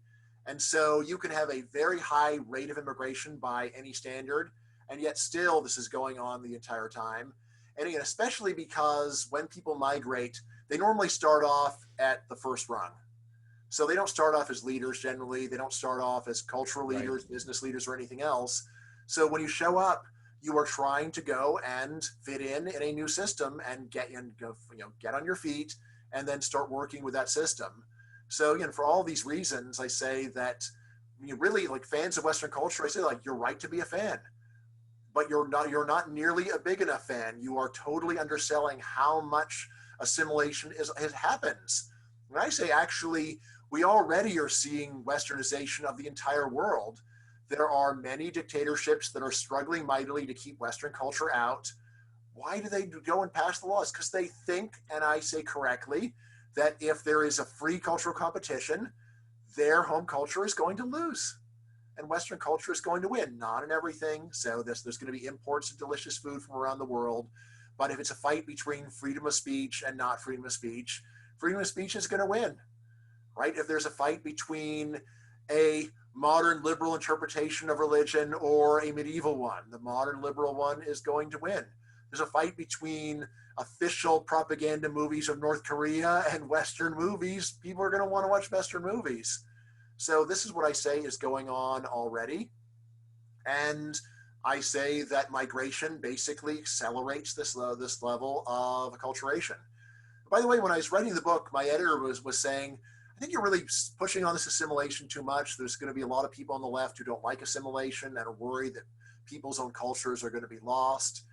And I said, well, I mean, I want to be nice about it, but I think that it's just true that Western culture is winning. And so you can say that that's good or bad, but this is a good answer to people who think that Western culture is going to be lost, and say you're wrong, it's winning, and it's going to win even more. I don't have a good answer to people who say that the culture of Papua New Guinea is wonderful, but it's being destroyed by globalization. For them, I guess my answer is, well, I mean, I suppose it is. I mean, we'll retain a few things from Papua New Guinea, but yeah, probably a lot of those languages are just going to disappear because not enough people speak them. People want to learn a language that's widely spoken. They're going to want to consume Western material goods. They're going to want to consume Western culture. Maybe some of their food will survive, but yeah, it's going to be a huge change. And, I say, look, of course, and it's the right. it is the right of New Guineans to say that they want to try something new. Like it's wrong to stop them. It's always a tough spot for your argument to, not yours, but the general you, to say, well, what we have is amazing and important, but no one will want to keep it if they see something else. It's like, okay, so it's amazing and great, and French movies are fantastic, but we can't let American movies in because French people will like them better. So what is that? How does that work then? Well, I mean, you got to say, like, people are fools. Right? And honestly, I'm very open to that people are fools arguments. But it's easy to dismiss it because it doesn't sound good. But when you become a dad, it's like, yeah, well, kids are pretty foolish often, and yeah, kids are a lot just of crazy adults. people. It's They're not like crazy when you people. turn 18, you transform into a new species. There's got to be a lot of foolish people. Sure. Oh man, Bryan, you're the best. You're the best, John. You're the best. I had actually, in thinking about walking through, because I have my little notes about the chapters, and I kind of forgot this whole assimilation part. And it's funny because, and it's a blind spot for me in a way, because the past 20 years of my life have been, I lived in New York, and then I moved to Texas. And so New York is like the ultimate melting pot of melting pots. And maybe it's not even a melting pot, right? Because it's like you're on the subway and there's 1,000 different languages getting spoken, and you're walking down, each new neighborhood's got a different smell of the cuisine. And so everything hasn't been melted into American cheese. It's all the flavors are still separate and different. Well, I say it is a melting pot, but it's a melting pot where there are conveyor belts that keep putting new ingredients in all the time. Right. Well, it's like a gumbo. If you just stop the new ingredients, it would melt. But it tastes better. It really tastes better this way. And like, why do we want to only have the small pot? Why not have the biggest pot we can get? Yeah, I don't know why anybody would only eat blended food. It's just by the way, when I've talked to people who are worried about immigration, and every now and then I've actually been debating them in New York City, and I'd say, is this a problem? Like, when you walk around, are you afraid? Do you see this as disastrous? Like just what is your story about why the whole country couldn't have the foreign-born share of New York City and why that would be bad? And I'm like, I don't think I've ever gotten an answer other than you can't have a whole country like this. So it just says you, like, why not? I mean, I think, I think it's been interesting because I've now lived in Texas for almost a decade, and I'm in Austin, and it gets more and more Mexican the further south you go, but Texas has it's a border state. So, even the Republicans tend to be more favorable to immigration. I mean, Rick Perry was very, supportive of immigration. George W. Bush, was very liberal on immigration, if you will. And so it does seem like this assimilation argument is weird because and this might be a part that you encounter elsewhere in the book. I can't remember, but it seems like the people who are the most, and I think there is data for this in terms of polling, the people who are the most worried about immigration are the people who encounter immigrants the least. Oh, yeah. Yeah. So, I mean, I've done this on the econometrics on the U.S. states, and it's totally true. And furthermore, you can show that even if you assume that all foreign-born people are pro-immigrant and you just subtract them out, it still works. So, yeah, I mean, this is something where I say that people's negative attitudes to immigrants are not based upon first-hand experience generally. It's based upon what their philosophy and what they see on the news. And again, the news is not a reflection of reality. It is a selection of reality where you're trying to find the scariest, most emotionally terrorizing things on earth and put them in front of people to get eyeballs. So, yeah, I mean, like if you don't have much firsthand experience, then it's going to be based on philosophy and stories. And if you encounter it firsthand, then a lot of it's going to be based upon what you've seen with your own eyes.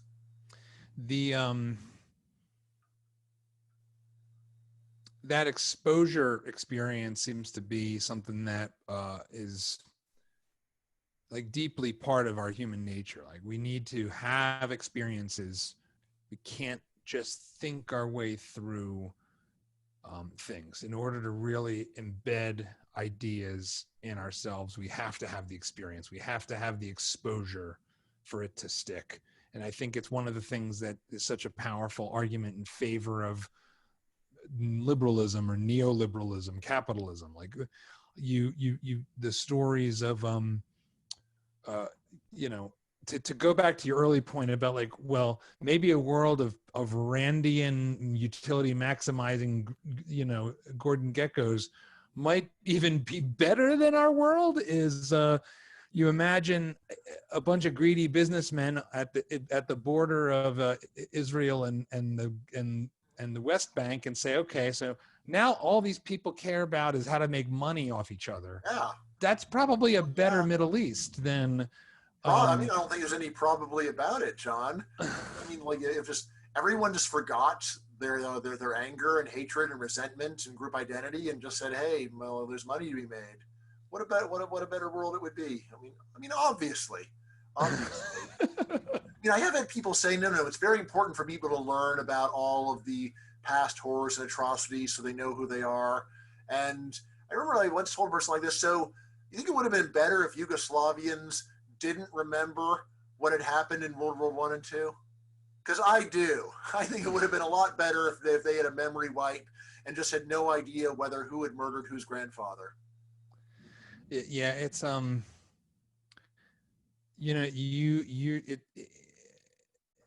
challenge these impulses in a way that I think is just refreshing, because it is you know, I think one of the things that is very deeply embedded in this, the feelings around this, is a projection of our own sense of identity, and how much we cherish our identity individually. And I think that when you have these things that are markers that are like, this is who I am, and sometimes it is past traumas, or it's a sense of solidarity with you know, hate, you know, feel the hate, Skywalker. Yes. I mean, and sometimes it is. Sometimes it's anger. Sometimes it's resentment and hate. But it's very hard to look your own identity in the mirror and think about what parts of it maybe are ugly, maybe aren't good for you, maybe aren't helping you live up to your potential or be a better person or treat other people better or whatever you care about. And so I think we have this identitarian baggage. You know, how do you think about identity? Because I think one of the back currents here is, you know, we talked about the sort of old progressive era earlier, but we do have a sort of strange new ethos, this sort of woke culture, where we now the idea of saying America is the land of opportunity, or that it's a melting pot, are college campus microaggressions that are on like trigger lists of trigger warnings at Yale University. And I know that in and of itself can sound sort of bombastic or provocative, but I know very reasonable people like Jonathan Haidt who stand by this being not only a real problem and happening, but being dangerous and terrible. And yet we have this kind of lean into your identity, like embrace your identity, you know, embrace every intersection of specific identitarian qualities and add them all up. And that's what makes you special. And that seems like it cuts against the ethos of your work and what we're talking about. Yeah. So, I mean, one thing that is very striking to me about woke culture is they seem to be just oblivious to people that have rejected an identity and how they might feel about hearing this stuff. So I was raised Catholic. I'm not Catholic anymore. Right? And I'm really happy to not be Catholic anymore. All right. Now, you know, the idea that someone could say that about another identity they care about, it just seems like that would really bother them. And yet, well, like, why does someone have to be stuck with whatever identity they start with? Maybe I want to be something different. Now, I think they are fine, of course, when you start off being cisgendered and then you're no longer cisgendered. So it's not always true. But nevertheless, there does seem to be this hostility to someone who just says, yeah, no, I'm not interested in my ethnicity. Like I would like, see, I was grew up that way, but who cares?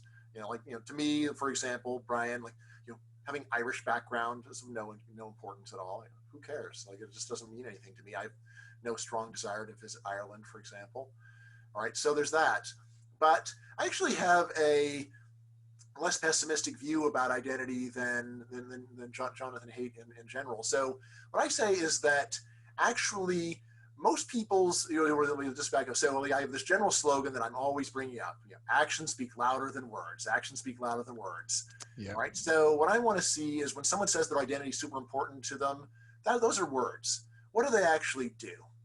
What cost do they bear in order to affirm their identity, do something about it?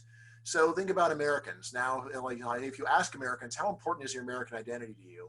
Almost everyone will say, absolutely, it's the most important thing. It's so important. All right. So do you ever watch patriotic television? What would that be? Well, we'll come back to that. All right. Do you ever attend a Veterans of Foreign Wars meeting, or how often a year do you go to just a patriotic meeting or gathering? Yeah. Well, not too many. Like 4th of July parade once. Those are a thing. What is this thing? What is that? If there wasn't one, well, have you ever tried to start one? Have you tried to start some kind of a little group of people who go and pledge allegiance together? Because it's a shame that once you leave school, you don't do it anymore, right? So why don't we all, let's get a group together and do it. And again, the fact that people do so little about so many of their identities, to me, says they don't really care that much. And instead, this is more of cheap talk where you're supposed to say it's really important to you, but I just don't think it is nearly as important to people as they say. Of course, now Jonathan Haidt is right. The people that are getting a lot of attention are the fanatics. Yeah. So there's a handful of fanatics. But again, it's very striking whenever you go and read some story on Facebook about a terrible student protest in favor of something awful. And then you get down to the last paragraph, 20 students that were in attendance. It's like, these kids are not the voice of a generation. You have the Great Awakening, or like it's like 10 kids, like that one thing. So what does that prove? Now there is a fake it till you make it element of this protesting, where if we can just get people to act, to pretend like they are the voice of a generation, maybe they'll pull it off, or at least the history books will be written as if those handful of kids were the actual people speaking for all people of their age. But, I say, the real voice of the generation is pretty much always the same. It's apathetic and drunk. That is a distinctly Caplan kind of optimism right there. I love it. Well, it beats hateful and fanatical. Yeah, that's damn sure. Well, and I think it is actions versus words is really always might be in some ways it's maybe the ultimate economics demand, right? Razor. You can say what you want all day long, but what do you actually do? Like when you're forced to spend your own money or make a choice for yourself, what is that like versus when you're just spouting off at no cost to yourself? And those things are often quite different. Yes, with the key proviso that politics is about talk, not action. So right. People really can be elected to do what a bunch of people say is a good idea, even though people would flee the country if their ideas won. It's like you said, I think it's the fact that the current president came in on a virulently anti-immigrant platform. And I don't know that that's true. There's some people who claim that he's actually been better on immigration than Barack Obama. I don't really know what's below this. I can't imagine that that's true, because I know Obama deported a lot of people, but I don't know what's below the surface of those numbers. Maybe if you took Obama's first couple of years and compared it to Trump's average, then they might be right. Yeah, it's just amazing how little these people matter. So moving on to the last parts of the book, we have, you have a chapter called The Golden Goose on Trial. So what was the argument you were making there? What was this all about? Right, so that's where I move from this broad cultural argument, which is pretty vague and often hard to pin down even what people mean, down to something that's specific enough where we can really get good numbers. So, you know, common view, which I think is in no way crazy, is that look, the countries that are better to live in are ones where public opinion is better. So countries where you have good public opinion, politicians get elected to implement good policies, and then this gives you a nice place to live. Countries that are messed up are ones where public opinion is bad. They elect politicians who favor bad things, and then the countries are messed up. And then the fear is we let in a bunch of people from countries that are messed up. We, in the very short run, sure, we get all the great stuff Brian's talking about, but in the medium term, long term, we import intellectual poison. We import the intellectual poison. So ideas matter, and we're importing bad ones. Yeah, so Venezuela screwed up because they have this terrible socialist ethos. America is much better because we don't. And if we let in everyone from Venezuela, what's going to happen before long is that they're going to turn us into Venezuela, is the simple version of the argument. All right, so anyway, first of all, I want to say that this argument is perfectly reasonable. It's totally consistent. And in fact, you could even say it's an immediate implication of my first book, The Myth of the Rational Voter. But there's a missing step, and that's empirics, which is a running theme, really, because there's so many people who complain about immigrants without ever looking at numbers. And what I always want to do in the book is look at numbers. Right. So what I do is say, all right, let's go and look at actual differences in public opinion between people that are between native-born Americans and foreign-born Americans. Right? Or actually, I've got data on anyone residing in the United States, so includes both naturalized foreigners as well as those that have not naturalized. Right. And what I say is that when you look at the numbers, there are some modest differences in opinion, and they are in the direction that the critics are worried. So basically, what you'll see is that foreign-born, in the United States, the foreign-born are more socially conservative, more economically liberal. All right. So in other words, they are more authoritarian. All right. So, and I will say that I have actually written one of the few papers that actually documents this, because there's a lot of people that are running around in fear, but they don't look at numbers. So I have actually produced the numbers. I published them. I say just what I said. But once you've got numbers, you can look at the size of the numbers. And it would be one thing if we were in Libertopia right now, and then everyone in Venezuela was a avid Stalinist, and we said, gee, this is going to be pretty scary, right? And that's just not the way that it is. What you've got, of course, is that Americans are highly statist themselves. Native-born Americans are highly statist, and Venezuelans are a little worse on average, say. I mean, I don't actually have data on Venezuelans specifically. I've got data on foreign-born in general in the United States. So the thing is, it's a difference of like 0.2 standard deviations, which is something, but it's not, it is the opposite of a night and day difference. It's a marginal difference. Yeah. And so then when you're thinking about how bad would this be, well, like even if they all voted, that wouldn't be that bad. But then here's the other thing. You can also then go and look at the participation rate of the foreign-born. You'll see the participation in voting is really low compared to natives. So they're a little worse, but they barely vote. And then the final point is assimilation again. There's work on what are the political views of the children of immigrants, and unsurprisingly, they assimilate very heavily to the country where they're in. So, if you're from Romania, or your parents are from Romania, you grew up in the US, you don't sit around saying, yeah, but how does this fit into Romanian politics? Right? That's just pretty much the last thing on your mind. You probably probably like most second generation Romanians. I think that I doubt that my wife could name a single Romanian political party, actually. Maybe she knows the name of the successor party of the Communist Party, but that's the extent of her interest in this stuff. And that's, a more general point. So, there is a difference in the direction the critics say. It's a small difference. They don't participate much. The kids assimilate. So multiply all those things together, and I just say this is an argument that is better than the others, but still not in any way close to overpowering these enormous gains, as well as just the violation of these basic principles of human rights. Which, I'm not an absolutist. I'm not saying that you shouldn't steal a dime to save the Earth from an asteroid, but if you're going to say you can't come here because you might vote for the wrong dog catcher, that's where I say, you're really losing the big picture here.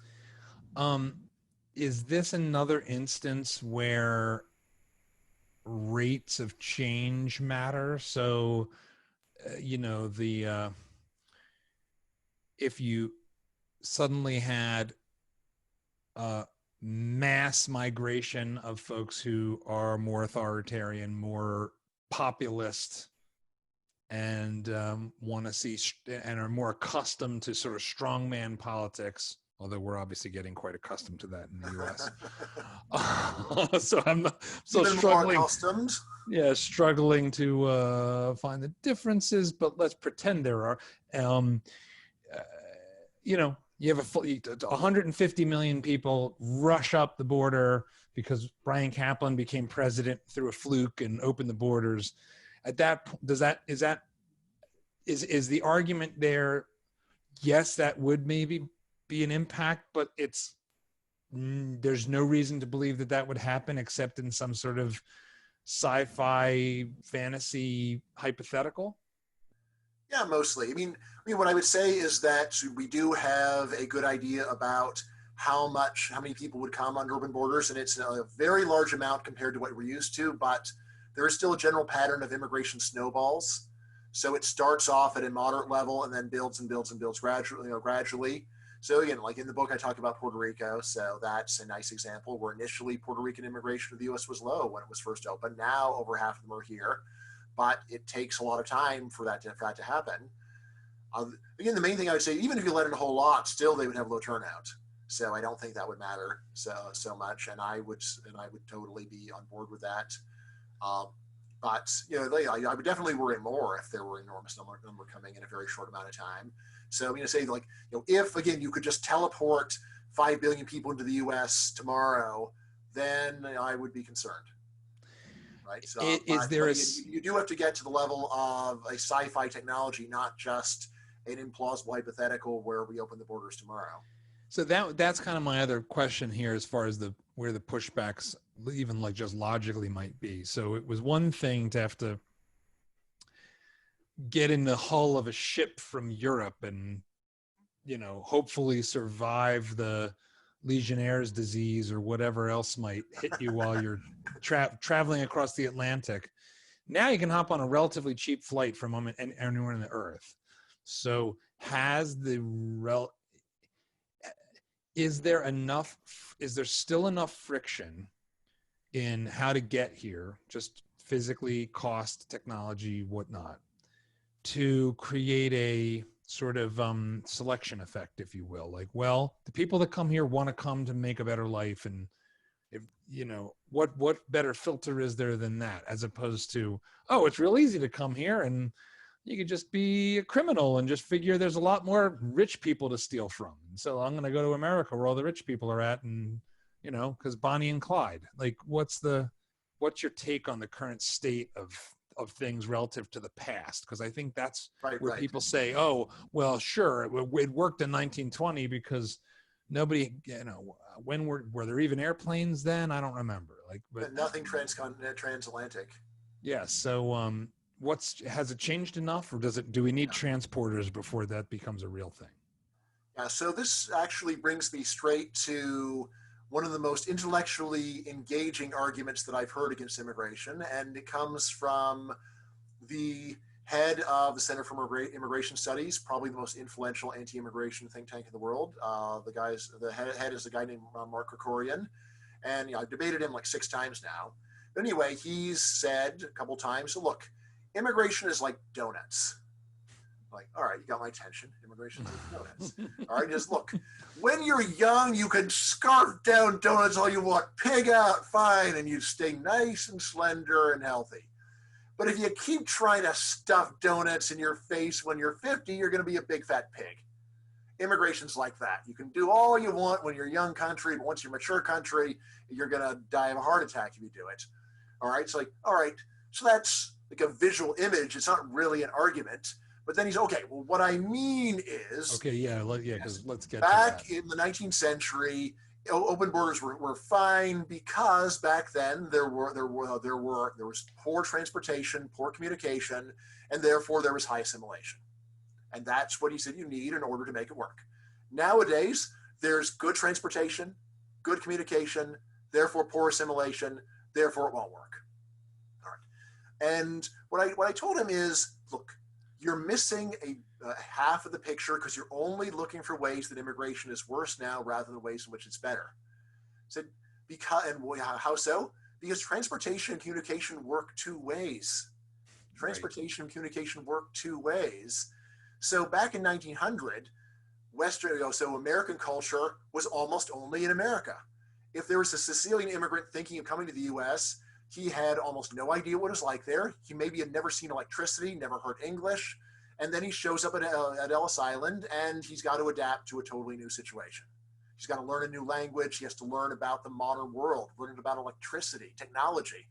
All right, so back then... He has to lop off the vowel from his name, probably. Yeah, lop off the vowel. So that's how things were back then. So on the one hand, once you got here, assimilation was more important. But at the same time, you were much less assimilated when you arrived.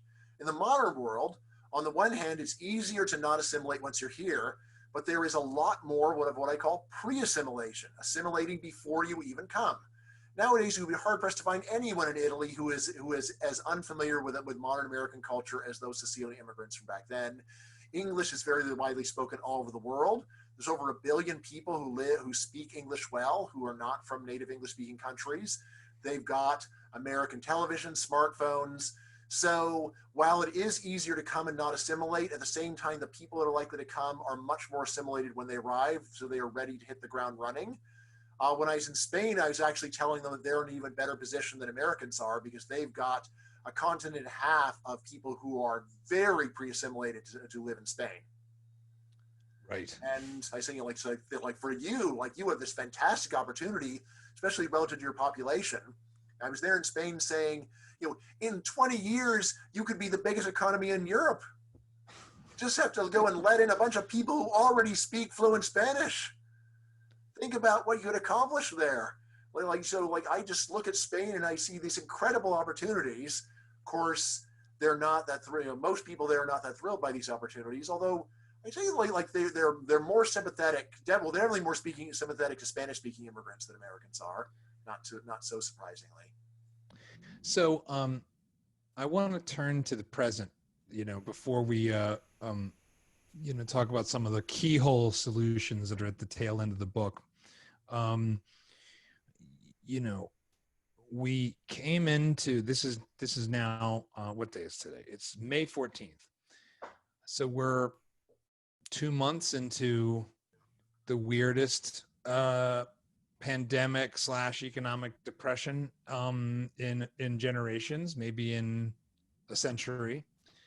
We're going to probably come out of this with the single biggest increase in debt the country has ever seen, if we aren't already there.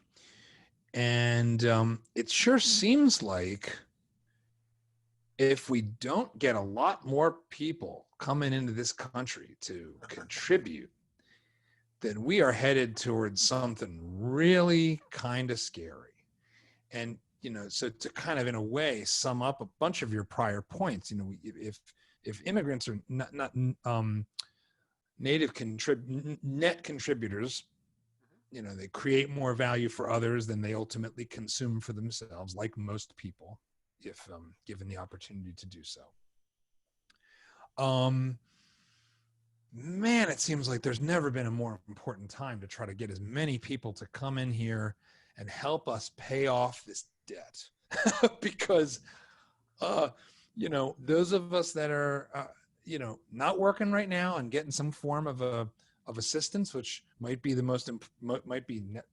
humanitarian and necessary, but it doesn't change the fact that it's consuming prior seed corn. And then we're going to come out of that and we will have eaten the seed corn.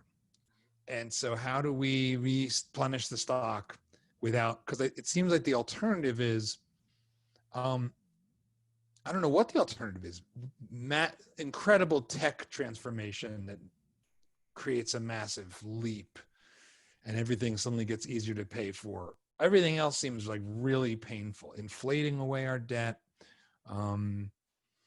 cutting back on benefits for the elderly dramatically, So sort of austerity measures. That's where all the cost is in our government.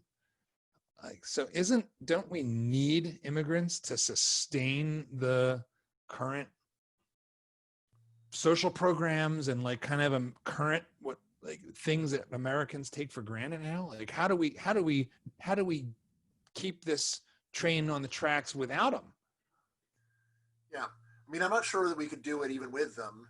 So, each immigrant it's a good chunk of change on net, but you would have to let in an enormous number, which I think would be great. But I would say something that helps. I don't think that it's going to be as to whether it will make or break the system. I mean, I think that probably your own profligacy will make or break the system. In terms of what I think is likely to happen, I'm looking for some optimism here. Most of it is going to come in the form of higher taxes. In particular, I think that the thing that's long seen to me most likely big change is that before too long, I don't know, maybe next 10, 20 years, you'll have to start paying Social Security tax on every dollar you earn, and there won't no longer be a phase out. So, and that's one that rhetorically is so easy to demagogue that I'm actually pretty surprised it hasn't already happened. The United States is a rich country. Whenever people say California's broke, they have nowhere else to get money. I would say, well, maybe it's good that people believe that, but look, there's a lot. I could break over that piggy bank and suck it dry, and I mean, no problem. Just like putting having a 10% property tax on every building in San Francisco. Like that. Yes, they'll crash their property values, but you could get a lot of money out of that. A lot. Stop! Yeah. No, you're wrecking it. John, I often think about, should I say things that could be used for bad purposes? And I say, there's no reason not to, because there are people that would misuse this information won't listen to me anyway. So that's my, so I guess there's always a small chance I'll become like Milton Friedman and I'll engineer payroll withholding, but I don't think so. I just don't think most people are all that strategic. So, there's so many areas, if you were really trying to help the progressive takeover of the U.S., California should really be deregulating housing to get their population up, because they're going to stay a very democratic state, even if they have a lot of Republicans in, and they get their vote in the Electoral College up. So, you think that they would really want to do this, but, they're not going to do that.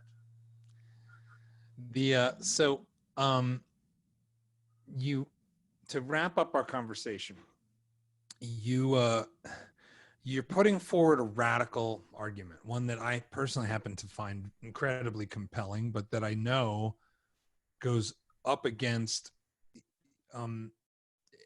such a strong set of priors for most people that it just is very difficult.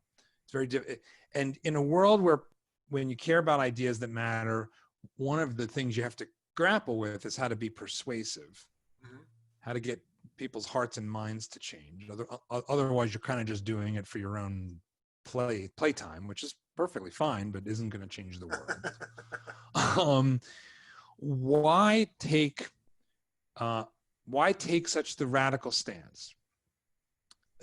And you talk about this in the book, but lay out for me the value, persuasively, culturally, or otherwise, for saying open borders rather than saying immigration is good or we need more of it. Why go all the way to open borders? So for me, the first thing is I'm a scholar, and my identity is, my job is just to say the truth exactly as I see it. Now, that said, I want to make the truth as palatable as possible, but step one is what I say, it's got to be true. At least I got to think that it's true. And I am, not just scrupulous. You might even call me OCD about this. I really do go sentence by sentence. Is that sentence true? It's not true. Got to change the sentence, right? And this is actually how I work now. You could say, well, it's still all wrong. Well, at least I tried. I tried to make it true. All right. So that's really is probably the most fundamental answer is I just want to write a book that says the world describes the world exactly as I think it is, and So that's why it's open borders and not just like more immigration, because what I think is justified is open borders and not just more immigration. Yeah. So now the other thing though is, how can you be persuasive while saying something radical? All right. So I do think about that a lot, and I think there's while there are plenty of exceptions, nevertheless there are a lot of radical books that have been very influential. A lot of radical ideas have been very influential. At first, of course, it's tough for them to get a hearing, but people with great persistence have managed to sell radical ideas. Right. So again, the idea that gays should just be treated like everybody else rather than we should treat gays a bit better. Right. So, the radical idea of just treat them like everybody else is actually won. Right. It would have seemed crazy at the time. It's like, what, we're like them? I mean, and this is not that long ago. I mean, I remember even in the 80s, just people well, I mean, we can't have one at our house. Right. And, that was a common view at the time. And to say, look, like, I don't see any difference. They're human beings just like us. Wow, right, that would have been the reaction at the time. But by defending a radical view, you can get very far. And then there's the question of why is it the radical views do so poorly? So probably part of it is just that you're trying to change someone's minds in a very strong way, and that's hard. But I think a very large part of the problem with selling radical ideas is that people who believe in them tend to be total jerks. Right? So people that selling radical ideas often talk to other people like they are scum, that they're idiots, that they're evil, right? And they yell and they scream and they frown, right? And, there's a lot of work on how to talk persuasively to people, and very few of the people working it say that these are effective methods of persuading other people. So I recently did a big book club on Dale Carnegie's classic How to Win Friends and Influence People, and I think it's basically comes down to just be really friendly to people. Be really friendly. I mean, especially with libertarians, they often say we got to figure out a way to improve the arguments. I think, what? I think the arguments are actually extremely good compared to other arguments. What we don't have? A good attitude. We treat people badly. We talk to people like they're beneath us, like they're scum, and we just got to totally stop doing that. Like, what would you suggest then? Be friendly to people. Be nice. Like. So we trick them. No, it's not a trick. Actually be friendly. Try to be friendly to people. Talk to them like a human being. When I debate Mark Krikorian, there's no harm in asking, how's your son doing? Yes, so he's running a think tank that does terrible things, but it doesn't mean I've got to go and talk to him like he's scum. And what would I accomplish by doing that? Less than nothing. So it's funny. And by the way, I am in no way an example to others here. I have been in my time one of the biggest libertarian jerks you'll ever meet. When I was in high school, I was ready to just bite people's heads off on a moment's notice. Right? And I had no excuse because I read Dale Carnegie and then I said, yeah, who cares? And kept doing what I was doing. But I have improved a lot. And if you care about these ideas, or better to just try to become a more likable, friendly person to everybody and really work at it, live it, breathe it, right? Say, look, I am going to smile and no longer shake hands, but wave with great enthusiasm at people and just try to win have the most jubilant elbow bump of all time. Yep, and like Dale Carnegie says, never tell people you're wrong. Right. So, just say, well, that's, that's an interesting point. It's just a much better way of talking about it. Right. Or better yet, just, instead of saying you're wrong and instead of arguing, ask them questions saying, so, what do you say about this thing? So, my friend's an immigrant and she's here illegally and she seems like a really nice person. You really want to send my friend back? What harm is she doing? I don't understand. Why would you want to do that to her? I one of the reasons why I started doing these interviews is that I get so much more opportunity to be myself and be a better person in a conversation like this than in Facebook ranting, which anyone who's a Facebook friend of mine would know can sometimes fall prey to, and it's I think that's one of the things that's all of sin and fallen short of the glory of God, John. it sure is true, but it is an interesting thing because I think we have a lot of challenges we face as a body politic or whatever you want to say, and we have these technologies now that have, in many respects, sort of supercharged our the way what I've been saying lately is they're all dopamine and no oxytocin. Uh-huh. It's all like, ooh, yay, that felt good, and no bonding, friendship, trust hormone at work.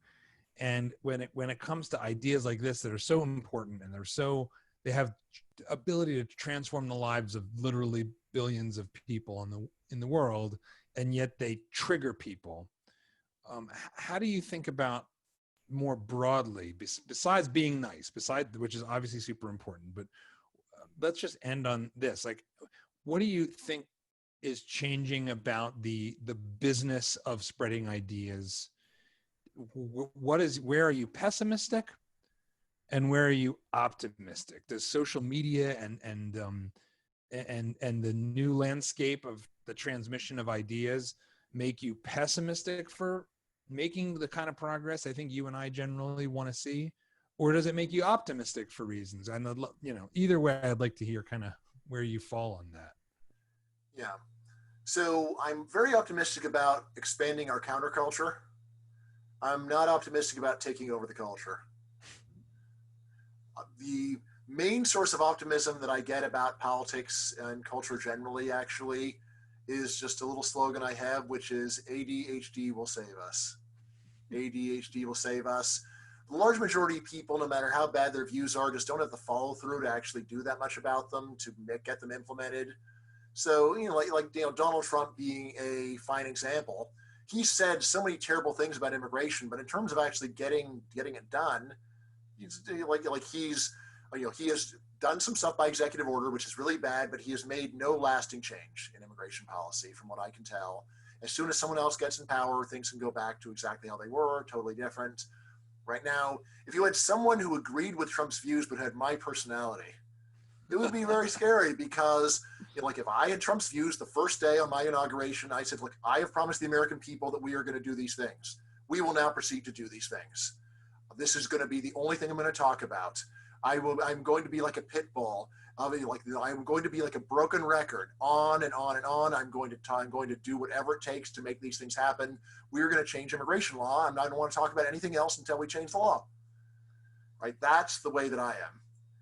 Right? And so that's why it's very important for me to think about whether I'm doing something good before I try to do it, because I am relentless once I decide I'm going to get something done, to the point of actually bothering other people, where like you're still on that? Yes. Well, it's not accomplished yet. So yes, I'm still doing it. Right. So, and fortunately, given how bad most people's ideas are, hardly anyone actually is like me. Like most people just wander off, one more thing, another scandal, another story. And whenever I hear something, don't distract me. I'm trying to accomplish something here. I don't need to hear about 99% of stuff, which is just irrelevant to my goal. Right? So that is how I am.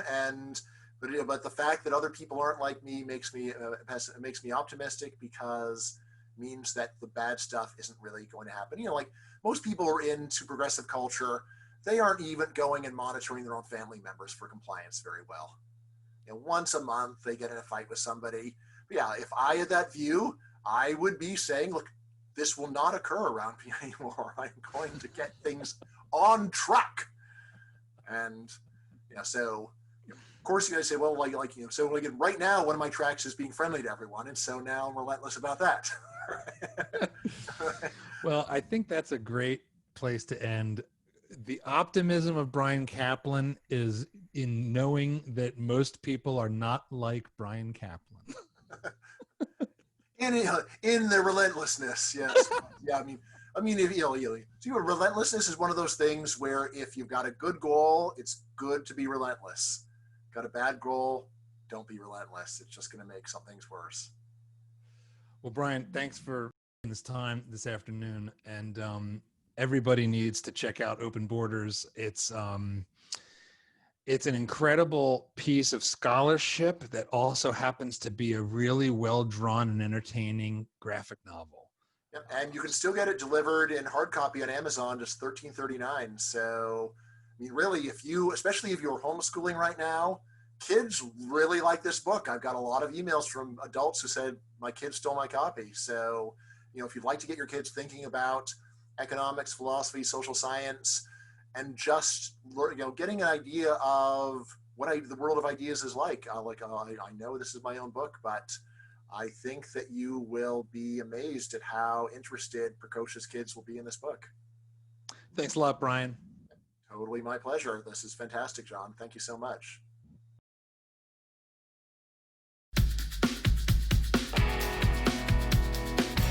Thanks for listening to the Emergent Order podcast. If you haven't already, be sure to subscribe on iTunes, Spotify, or your favorite podcasting app. If you're interested in being a guest, shoot us an email at podcast@emergentorder.com. Our producer is Jesse Bennett. Thanks again, and speak to you next time.